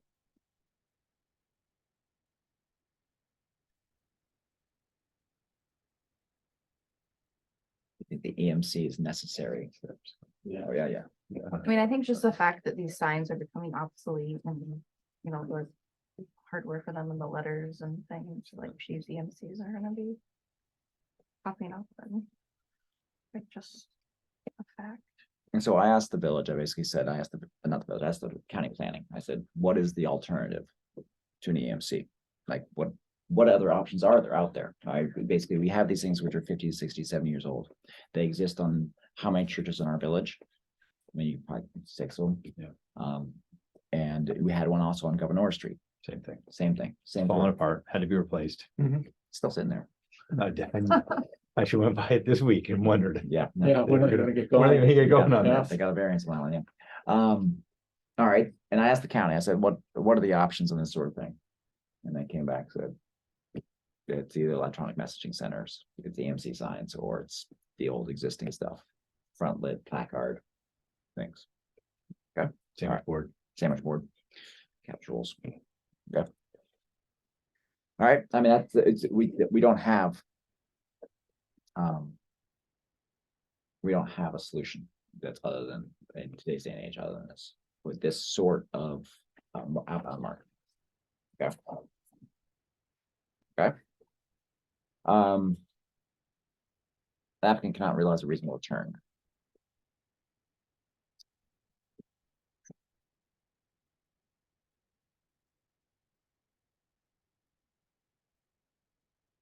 Anyway, let's just go to each 4 questions and then we'll actually come back and like try to identify something, because I think that we're gonna have a lot of silence otherwise. Okay. All right, the alleged hardship relating to the property is unique. The hardship may not apply to a substantial portion of the zoning district or neighborhood. All right, well, there's a neighborhood mixed use, right? This is a pretty big area. How many places are gonna wanna run electronic messaging centers within this region? How many churches do we have in this region? No, yeah. I mean, Businesses. and businesses. Yeah, I think You know, Morgan's and Luna and Luna would, you know, she's got a little chalk thing out there announcing her sales. The chiropractors, I don't know if they're gonna. I'm sure they're happy. Yeah. At the EMC out there. Funeral home. Funeral home. Yeah. Well, that's the thing. This area is business heavy. it is. Places that want to grow business by pulling people in and by changing a message. I mean, there's a lot of I mean, you can even go to the county. I mean, Western Savings Bank is in the same zone. Yeah. On the Where other does side of the Michigan. zone, where does it end? down Main Street. Neighborhood mixed use is, might just end down. That's not really the issue. Yeah. The issue is the only place EMCs that are currently allowed is at either end of the, basically the entire village cannot have. Yep. Yeah. So what's going on here is the first of many instances that you will find because they're not allowed anywhere. Yeah. But I will say though, there's a difference between, as I said in the proposal, and I don't mean to, pull Drex into it, but Drex is a recognized brand. Mhm. People know, what would be new, Right. sub of the day. That's a different conversation. What is Paul McKay gonna put on an electric sign? Why would he pay $28,000 to advertise Lawrence Funeral Home? Is that any different than what he has already? Mhm. Luna's maybe the ice cream store. I don't know. I Yeah. mean. Yeah. You have to have some substantial amount of information to convey that's different, like a sermon title changing or events changing. Not just, I'm selling more ice cream today or selling more subs. Yeah, right. Yep, that was part of what I was thinking about, is because there's a bunch of businesses in that, and somebody like whatever Luna might put up a sale, or the ice cream shop might have the flavor of the day, and the bank might change the, CD rates or whatever, and so they're updating it. And so all of a sudden you've got And that, I mean, 6 or 8 businesses all in mixed use Right. zones making a similar request, so. right, I mean, But it all has to come through us. Right. We hold the power. apparently, I don't want more of these. yeah. All right, I mean, I'm just in the historical district. Yeah. How long ago were those rules and regulations? the historical district overlay, Yeah, was installed at the same time as this zoning. It was adopted during the zoning laws. Okay. 2021, okay? okay, but there the was, historical district itself has been around longer than it that. has, Yeah. it has, but it was codified into this current set of codes. Okay, Okay, so that is in play. Yeah. We had color palette before 21, that was kind of loosey goosey. I think is the best term on that one. was there anything in the old historic district addressing signage? Signs were kind of a gap prior to this set of codes. They, I think it was really the big issue with the signs in the historic district is color, right? Yep. Yeah. That was the driving factor in the signs for historic district. And then you just followed, same with this code, you followed the parameters of the sign regulation. but the sign regulations. But you'd have to come from ZBA. adhere to like material and color. Right. I mean, I'm just, having just gone through at the Unitarian Universalist Church, a bell tower roof. Couldn't put asphalt shingles on it because there were slates up there. The copper ridge cap, we had to maintain all that because we're in the historic district. That was slate, forget it. Fortunately, they've come up with a composite product, but it still was 8 times more expensive than shingles. Right. And it's like, okay, how many people really drive by and maybe notice the slates or the copper ridge cap? So, from my perspective, there's this, even though it may be not codified in the code, it's hard to not acknowledge that you're in a historic district. Right. And electronic sign, I mean, that's why I asked the question. Oh, yeah. I'm wondering if, when those codes were originally developed, there were no electronic message signs to even think about. Right. And at the time they were codified, it was there's not going to be any of these in the village. Right. And that's, this was, the keeping the EMCs out of the edge of the village, out of the village was a very clear and right. aware decision by the people in the room making that code. Yeah. That was like, I was in a lot of those meetings. Yeah. Like I was part of those conversations. And that was a decision to specifically try to keep the downtown the way the downtown is. Right. Without the growth of signage. Yeah. Okay. We are like signs historically were colors. They went to planning, they went to Tim, and then they went to the village board. Yeah. Okay, and the village board could overrule whatever planning and Tim said. Yeah. But that was not, there's basically just, it was not going through the same sort of use variance or area variances that we have now. Right. It's just it's a more stringent process, and I think it's the Mhm. correct process. When you have codes, you should be, if you want to ask for a variance from code, you should be talking to people who live and breathe and love code. Right, Tim? Mhm.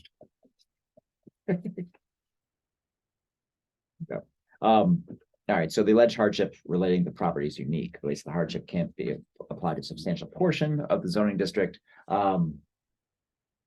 If we just look at, I mean, it's the first, as Mike said, it's the first of what will be many. And there are other churches who may want a similar approach, because they want to get their messages out. Okay, they are in a people-driven market. Okay. Number 3, the requested use of the variance, if granted, will not alter the essential character of the neighborhood. And I think we're in the historical district or the feel of that neighborhood now. A lit sign, a EMC at that location, what do you guys feel? Do you feel like that would change the essential character of that neighborhood?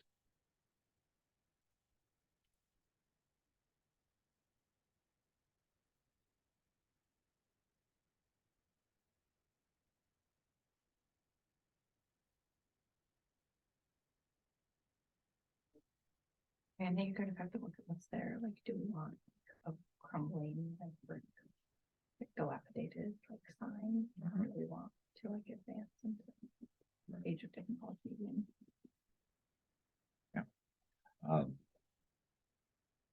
Right, so it's the EMC would be a improvement move towards technology in terms of what's currently there. Is that the essential character of a neighborhood? That is a heavily traversed corner for the village and for the park, both by pedestrian and by vehicles. It is across from several businesses. It's a neighborhood mixed use. The neighbors are a mixture of different usages, right? Various businesses, various residential, some rentals, that sort of thing. A lit EMC in that location.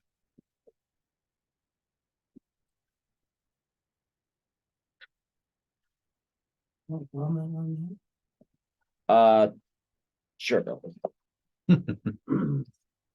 Just something simple. My take on that, I'm in this, You live this world. I live it. Yeah. So the content that is put on that sign Mhm. is basically what you're gonna see. Saying that if you're gonna maintain a historical Mhm. look, the content or the artwork that's put on it can maintain that. So basically Or design the sign to maintain the historical feel, but you just change basically design the sign in such a way that you can, all you're changing basically is the fact it's lit as a electronic message center, but design the sign in such a way that it matches with the historical feel of the neighborhood itself. So focus on the design of the sign itself to match your gut feel for the neighborhood. And the only thing that you're changing then is the method of lighting your material. Is that kind of, basically, I mean, not the so much. content is probably who's gonna build his own content. Yep. Your letter styles and your colors. Your whole layout Mhm. can be historical. Put air quotes around that. Yeah. Yeah. Why not? All right, dude. All right, good to know. I mean, that's a good perspective in terms of like things that we may not have realized in terms of that could be done with different signage. Kind of thinking about that sort of thing. Okay. So that kind of addresses, I mean, in some ways, it talks a little more to the essential character of the neighborhood if you put conditions around how that looks or what that feels like. And that's something that, you know, we can think about or talk about. Okay. The alleged hardship has been self-created.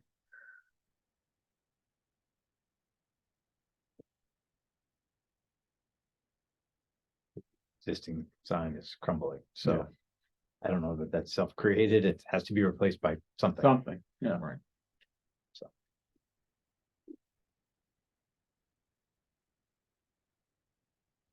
I guess you have no signage, but I don't feel like that's really self-created.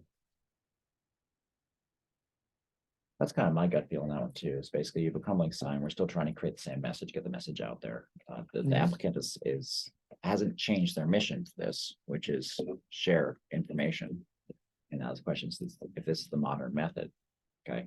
And the question is then, what else can we look at, right? Okay. Great, we decided on one of the four. Right. But we weren't voting yet, we were supposed No, to no, go through them. no, we're That one good. just No, seemed like a- that was an easy. If we That seemed like an easy one to if we me, take so. the low hanging fruit off of it, we're good, right? Okay. All right. Any general comments, questions about any of the other stuff, guys? We just want to come back and go back through and see if we can figure out like yes or no's on some of these things. Then do you have anything to add here? Pick up what we're saying. What are you saying? Okay. We're discussing. Nothing's jumping out at you in terms of things that you need to weigh in on right now. No, I think it's all in your hands. All right, thanks. I mean. No, it really is. We're not like, yeah, it's a variance application, right? They want a variance. I definitely can't give my. Right. You've already interpreted the code. Exactly. Okay. All right. The applicant cannot realize a reasonable return as shown by competent financial evidence. The lack of return must be substantial.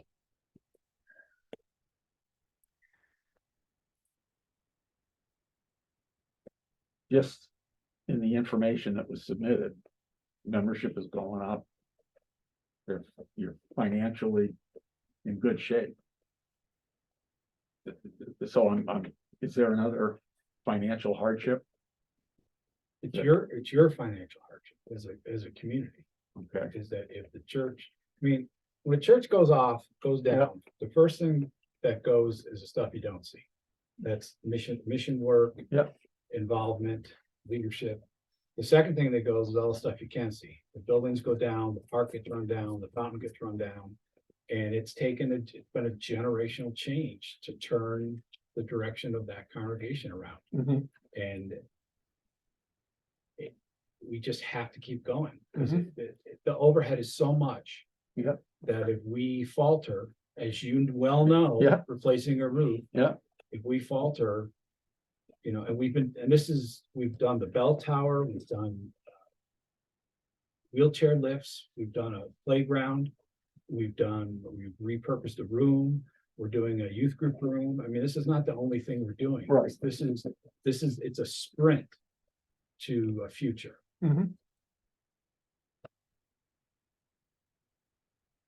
Okay.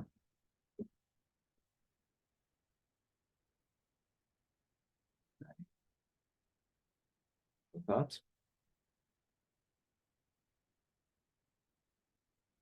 Okay.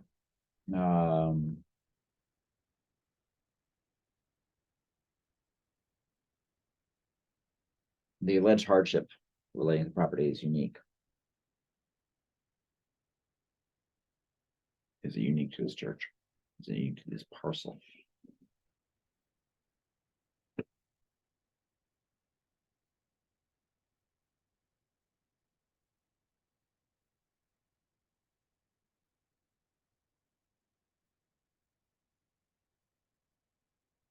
I mean, I would say we'll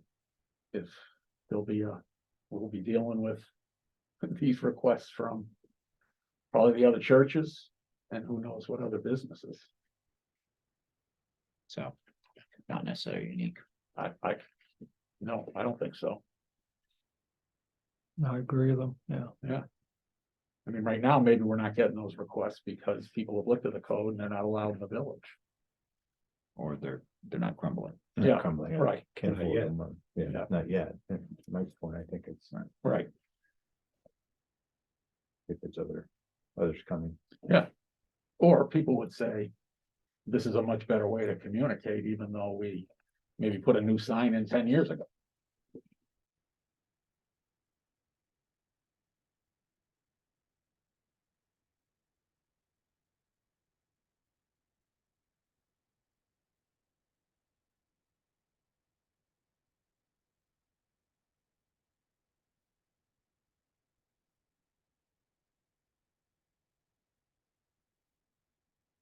Are they unique in terms of their type of signs that they're asking to replace? Are there any other masonry signs that we can think of that are similar placards? I know the wooden ones. Are there any masonry ones? Because I do think that that construction is slightly different in terms of management. Yeah, I think, yeah, that's the only one that I'm aware of. That's one I can come up with, but I'm drawing a blank. Mike, can you think of any other masonry signs, placard signs in the village that are? James, can you think of anything? The church on Court Street doesn't. Oh, the church on That's seven. Yeah. Seventh day. Seventh Day, yeah, I get that. I think, yeah, that's a sandstone one. maybe. Okay. I don't know if that's still a church anymore. Yeah, I don't, yeah, that's, There's a Methodist church out I don't know. No, they have an old, The yeah. wood or whatever. wood or something. so it's like the interior. Okay. Barry, you can't think of any other masonry signs around, can you? No, church or otherwise, I mean, not any that I can think of. Yeah, other than the defunct Seventh-day Adventist, okay. All right, well, that's, Variance has got some masonry signs. Yeah. You think about it. with placards?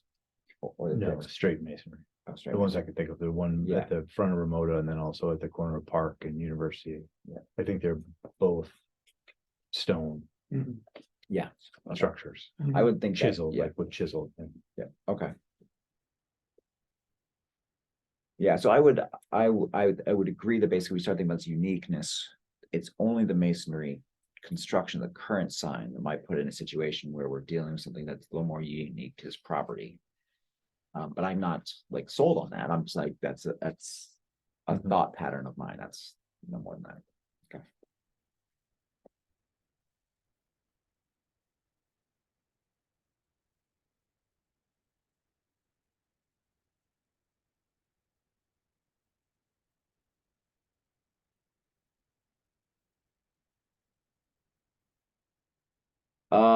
The requested use variance, if granted, will not alter the essential character of the neighborhood, okay?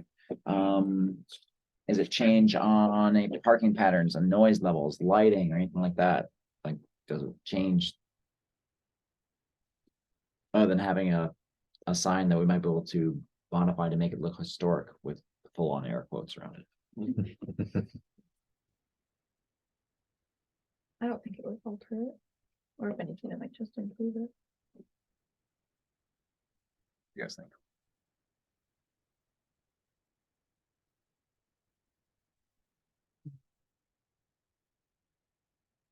And a standard board with the capital sales. I mean, like the date in the 90s. That's true. I should tell you, the lady that does that wanted to be at this meeting tonight, Mhm. along with about 50 other people. Yeah. And I said, no. Yeah. I didn't even know Barry was coming until I pulled into the parking. You know, to be fair, I asked Barry to come to help clarify any questions I have. Ah, So that the request was to a planning board chair. I thought he was checking up on Yeah.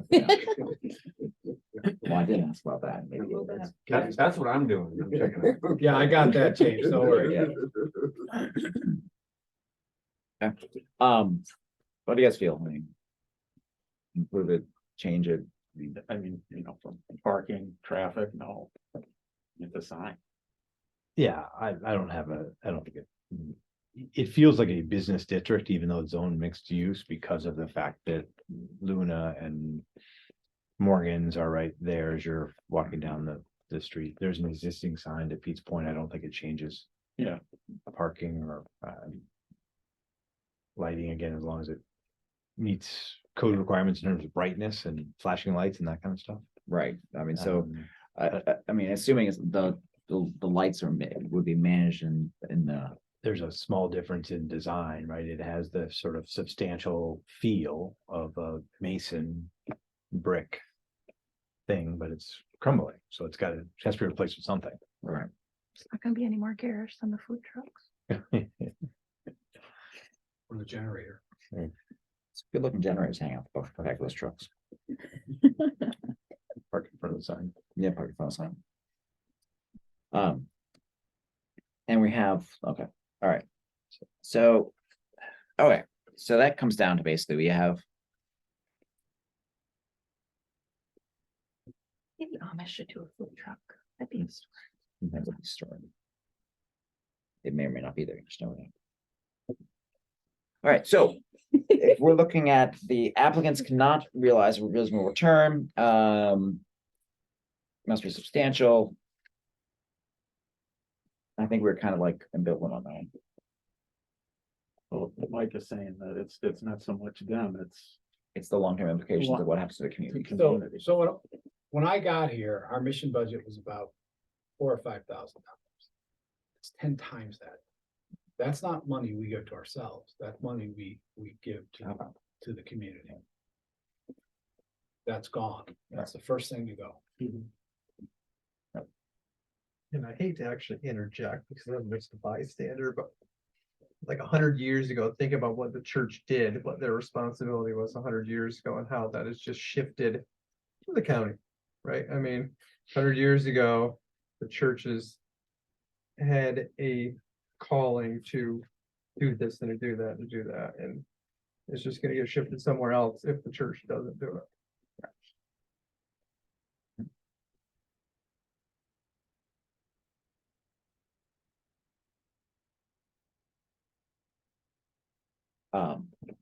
I'm hearing from the board that we're more comfortable saying that this is yes, it's a substantial impact, right? So basically that we would agree that this is a situation where this sign would be, the lack of this sign would create a significant loss to the applicant. Is that what I'm reading from the board correctly? Yes, Still biblical? yeah, Okay, well, fair enough. I think more, not so much maybe the applicant per se, but the art that's being made, the community and Yes, the loss of the impact of their mission support to numerous organizations in the community. If they can't promote that, it gets lost. right. All right, cool. Guys, it is 9 o'clock. I would like to finish off this application, but I'm gonna probably push us to unfortunately table you guys to another night for discussion. We can run a Zoom for you guys to zoom in for that conversation. If you are feeling like hugely put out by that, please let me know. We'll talk right after we finish up this application. Okay. Sorry to have you sit around while you wait, listen to us, but we're hoping to get to all three tonight, but I'm not sure that brains function fully after 9 p.m. Mine starts to shut down. Mike's good to go though. I'm good. Yeah. I've been sitting around for 5 weeks, so another week. Another week, I guess, no. It's gonna be a lot more than another week, so. All right, so basically, yeah, no, that looking at the alleged hardship, the property being unique. It's not really a unique property, but it might be a unique situation with the sign. Mhm. Okay. The request use variance granted will not alter the essential character of the neighborhood. Yeah, I think that we basically felt like it wouldn't really change the neighborhood. The alleged hardship self-created, nope. It's a sign that's there that needs fixing. I mean, this was something that they decided that, you know. Okay. So. Okay, so. Thank you. Do you have like a rendering of what the proposed sign is gonna look like? It was in, I was in there and I gave a link. There, Okay. watch, maybe you can pull it up, Watchfire signs. You talking about, Yeah, it would be interesting to see if is it fitting in with It's- the it's- architecture of the church or, it's literally just the sign okay, on posts. okay. I mean, if you want to have a conversation about putting up another brick wall with that on it, that's fine. No, I'm just interested in just seeing what, It's the, it would be an analogy to the old console TVs, and now you just get the screen, right? And Yeah. Way to put it on the table. That's exactly Okay. what it is. There's no wood trim, there's no, it's the sign. Console TV. CDF, so I think it's a little more complicated. Victrola. You know what a console TV is? Coma cover, come on. What's a TV?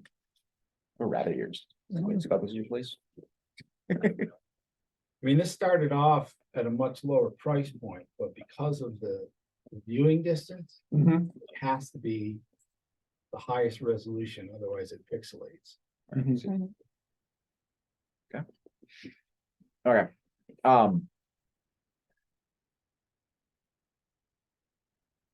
So, the ZBA, after reviewing the above four proofs, find that the applicant has failed to prove unnecessary hardship through the application, or the applicant has proven unnecessary hardship. And in findings of hardship, the ZBA should grant variance, okay, in the manner detailed below. So we have two choices, which is we turn down the application, we say the EMCs are not going to be allowed in this location due to the four tests that we run. Okay, and that's the way it is. Or we grant it and we put conditions on the variance being allowed. You have a feel for the sign? I couldn't find a picture of it. I think I found the website, but my gut feels that if we end up granting, we need to think about, we may table it to figure out how we're granting a proposed sign that fits in this district, in the historic district. Because I think that is an important consideration for the board to think about. Is I think the first step is, are we allowing a sign? And the second step would be, hang on, how does this sign fit within this region? And what does that look like? Okay. Cool. All right. Let's go ahead and since we've discussed this, let's go ahead and vote on this idea now. And if we do allow it, I'm going to actually table the discussion of the type of sign until we gather more. If we want to pursue that, to gather more information about how that would look and what that would look like, and we come back with conditions at a subsequent meeting and figure that out.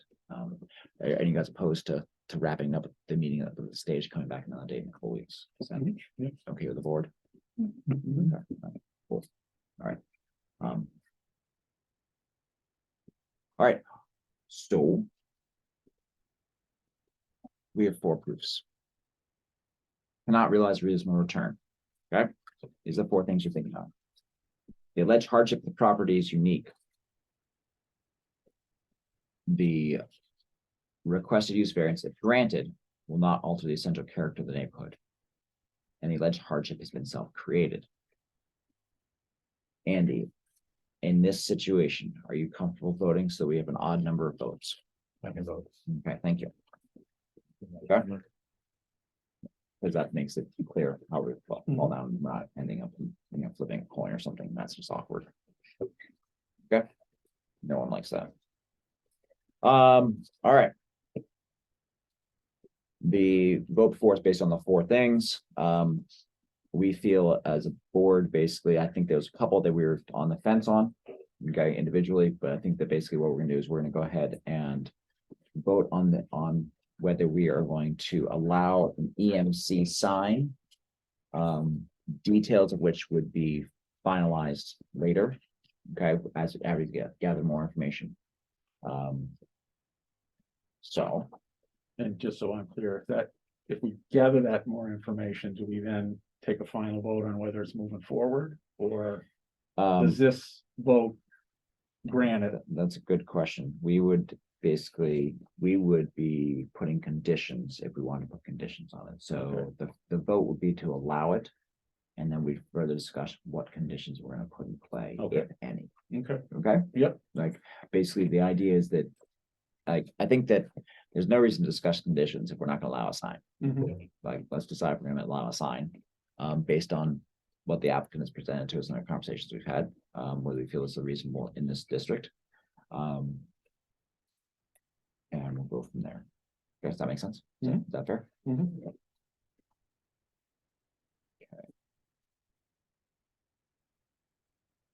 I'm just reading over my notes because I know where I'm going to lean. What I'm thinking about. Applicant cannot realize reasonable return. The alleged hardship is unique. if granted, it's not essential, alter essential character and hardship's been self-created, okay? So what we're looking for when you're thinking about this, okay, reasonable return substantial, you want it to be a yes if you're gonna pass this, okay? Property unique, you want it to be a yes if you're gonna pass this, okay? Requested variance, if granted, not alter, you want that to be a no if you're gonna pass this. And self-created, you want that to be a no, okay? So if your mental model, when you think about those 4 questions, how you're And it has to pass all the criteria. for you to vote on this, yes, It has to pass all 5, 4 tests, 4 tests. okay? All right, Can't pass 3 and not Nope. 1 and. yeah, this isn't like the area variance, Like the unfortunately. area variance. The area, the Okay. use variance, the use variance is more stringent because it's trying to keep away spot zoning. Yeah. Okay, so what we're trying to stop the people from doing basically is building Tower of Babel here and the Tower of Babel here, and Yeah. putting up, 9-foot totem poles. That was my question, because it feels a little precedent setting to some degree for me in his particular cases. We talked about it's gonna lead to other requests. And there are solutions to that. If we feel as a ZBA board that we're looking at these things, we're like, you know what, actually, we need to reanalyze the code. Yeah. Then I kick it back to the That planning was sort of board. part of my question. So if And then that's- want some board to look at this differently, if we think this is precedent saying that it's gonna be 5 more requests right after this. that Right. Then The 3 other churches in similar zone are gonna Or the wanna do a 6 similar churches we thing, have. 6 of them. or whatever it is, right? Then that's something that we need to kick back to the higher powers. Say, hey. That's my concern. I get that, but I think the reality situation is these are very expensive. And I So think it's limited number of it's churches. unrealistic to think, I can tell you right now that there's maybe 1 church in the community that would have the money. The resources to be able to do it. Okay, and that might be Yours. it's one putting copper on the roof, I hear. Yeah. Oh, we had to. Yeah, I know. Well, that's it. You have to do it, right? Well, but that was, They were forced to do it. we were forced to do it. They were forced to do it. You had to We do a roof. couldn't You get didn't have- around it. I know that, There but was no option. you had to fix the roof. You had to move Correct. forward. Yeah. Correct. Yeah. And, But it would have been a lot cheaper if we could have just put asphalt shingles up there. And that's part of the question here. Blue right? tarps are even less. Yeah, that's true. Yeah, you could put the. You know, before you vote, I walked down here and I passed 3 empty storefronts, not including the McDonald's and not including the Midtown Plaza, plus 2 more storefronts that aren't on the tax roll. I mean, it's wonderful to think we're a quaint little community, and to a certain degree we are, but we're losing ground. And we're gonna keep losing ground until we start getting comfortable with compromise and understanding it's okay and starting trusting each other and saying, we gotta move ahead together. Mhm.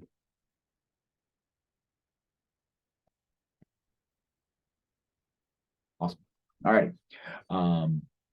You me go through the questions again, or we pretty good? We're good, all right, that was good, 3, all right. So an I vote would say that basically let's go to the I vote would pass it. Okay, we say we're okay, and they've proven that that there's unnecessary hardship imposed by the zoning code in this situation, okay? And nay vote says, nope, they failed to prove it for you, okay? Okay. Do I have a volunteer to put their name out first? FYI.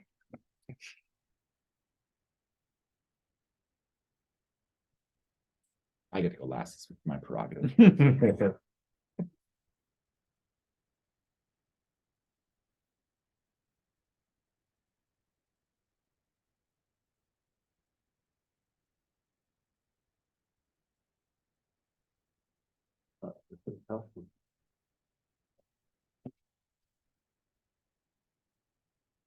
So this is, we're voting yes, because it's unique to this property, potentially. That would be your argument, yeah. Okay.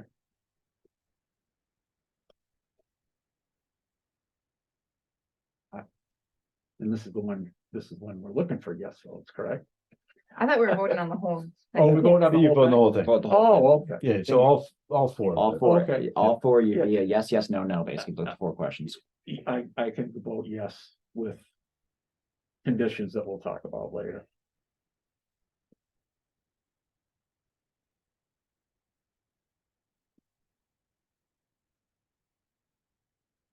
I guess I'm comfortable voting yes if we talk about conditions later.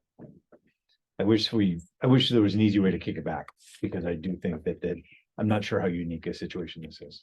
I think there are other situations that are very similar. Yeah. So that's the one condition that I'm struggling with, that I don't think it's all that unique. And I get Mike's point, and that's why I say I'd like for the village to have a little more room for flexibility. For not just this particular case, but for other cases too, to have signage, to bring people in, passersby, people who drive through town, to stop and participate in our activities. So that's my struggle. That wasn't the answer we were looking for. I heard about it, and I heard a lot of Negative. a lot of conditions around Yes, that. conditions, sorry. Are you more comfortable going with a nay? Are you more comfortable going with a nay? Can I wait till Mike votes? Sure. I'm gonna say yes.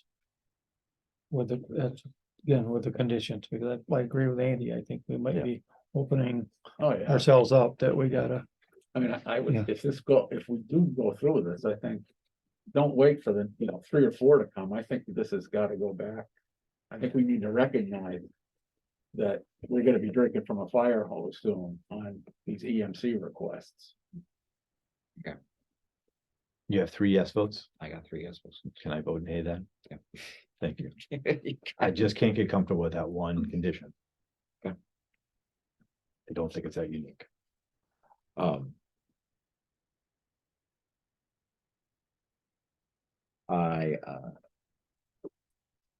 Yep.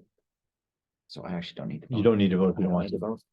I didn't need to vote, I guess, either. I mean, once we get to. No, but you're good. I'm gonna abstain from voting at this point, because my vote is not needed.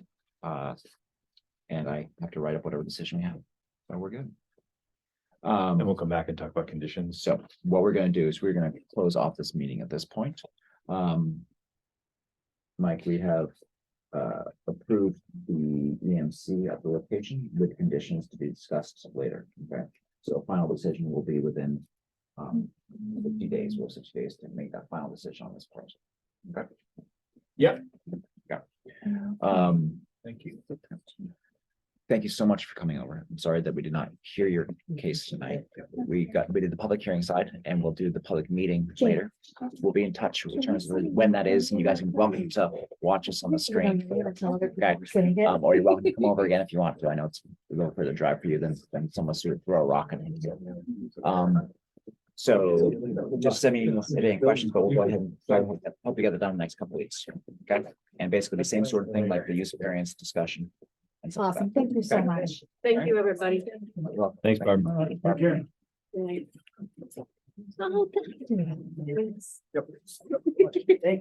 Thanks, Bill.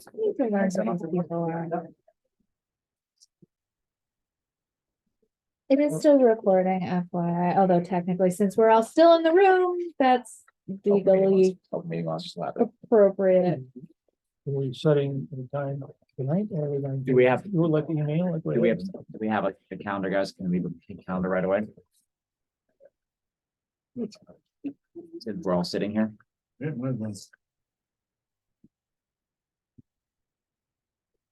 And we're setting a date to talk about the public meeting for the 3rd request, This is the public meeting to finalize. not to talk about the conditions We're gonna do conditions and that final. at the same time. I'd like to do both. Yeah. I think we can get doing it in an hour. Okay, That's my hope. I hope so. Yeah, well, I mean, Right. we did like, we talked for like, the Yeah. public hearing was a full hour today. Yeah. That's an hour and 15 to talk about the other two. Yeah. So I think, and the 22 Pleasant took us a good half hour. Okay, minutes, yeah. So I think we should be okay. Both, I just think have some conversation around them, that's all. So an hour to an hour and a half. Okay. Let's say that, okay? Okay. Can we do a Wednesday or a Thursday, guys? And what does the 18th or 19th of October look like? Almost a month out, but whatever. And so I can't do the week before, so I thought you were gonna talk about 11 and 12, which I can't do. Yeah, 11, 12. You probably can't. Agreed, just because I have an early meeting on Thursday. What time, the 19th would not work for me. Oh, okay. What time, we're gonna meet at 7? That's what we're looking at right now. And then That's another what. meeting at 7. Okay. What about this Monday, the 16th? What does that look like for people? I know it's like standard board meetings, nights, which are always fun. I'm open. I'm good. Unless the planning board for the town changes their week for some reason, I'm good. I don't have to be here if everyone else is here, because I'm an alternate. I have to be in New York that day Oh, okay, great. on the 16th. We need your input. though. We like hearing your voice. I don't know if you need my input or Input. not. I said a lot I- today. I You would have a like- pretty good sense of what I'm feeling already. I'd like today. your input, yeah. Yeah. Do we want to go back to the first week in October, like the 4th or 5th or 3rd? You can't do it the 4th, there's a planning board meeting. Okay. Yes. And there's also a town planning board on the 2nd. I don't know if you'd be looking at Monday anyway. 5th? And the 5th is clear at the moment, but let me check It's the easy to do it online. website. No, I- Yeah, make I sure we like don't have it. any conflicts. 5 minutes, like, I think, yeah. This makes my life easier. How about that? I'm sure it makes them laugh a lot less. Fewer emails for me. Canton, NY. I think, yeah, that doesn't work, that's fine. Repeat. Yep. I'm kidding or something. I can, Just trying to bring What it. day was that? Thursday, it's a Thursday. What's the date? Thursday, October October 5th, 5th? October 5th. You can't, oh, okay. We're, Jen's checking right now. I'm just making sure there's no other meetings scheduled for that night as of right now. October 5th. Thursday, October 5th. Oh, I can't do that. Oh, you can't? I can't do Thursdays. Oh, okay. Tuesday the 3rd. Okay. There's nothing on the 3rd. Oh, I can't do Tuesdays. I can make an exception. I will cancel my choir practice and move them. Are you sure? I conduct, so I get to choose. What time's practice? Huh? What time's practice? 6:30. Yeah, I'm not free until 6, so. Yeah. Um, So that's fine. Can we Yep. do the 3rd? You okay with that? You out? I got volleyball, but that's okay. I can miss a volleyball game. Where are they? Salmon River. Oh, geez. I actually don't mind missing that one because it's a long drive home. for Yeah. Salmon River, so that's okay. Hockey, Don't- salmon. River is Yeah. A long ways, especially in a snowstorm. All right, let's do Tuesday, October 3rd at 7 PM, okay? Yeah. Okay, What did it say? Tuesday, October 3rd, That's what I thought. Okay, 7 PM. That's what I got. 3. Anything. We'll talk, what are we That gonna do, puts maybe me the 3 meetings in a row that week. sub shop first and then do the other? Yeah. So they can get out of here? I feel bad. We made them wait for 2 hours. I think we should do them first. Yeah, But I mean, Agreed. really, they're trying to change the Drix logo and it's really concerning to me. You like the old logo? I mean, I'm nostalgic. The logo's different. I like the old sub rolls they used to have better than Yeah. the ones they have now. All right, stop talking about meeting stuff so I can put things away. all right, hold on. Sorry. I don't mean to be bossy. I'm just tired. You guys were good when you calling it at 9-ish, right? Yeah. I was hoping for 8:30, but that wasn't happening. Yeah, I felt bad for them, but I'm exhausted. I felt bad for them too, but I was like, I can't, like, once I knew that I was arguing, I was like.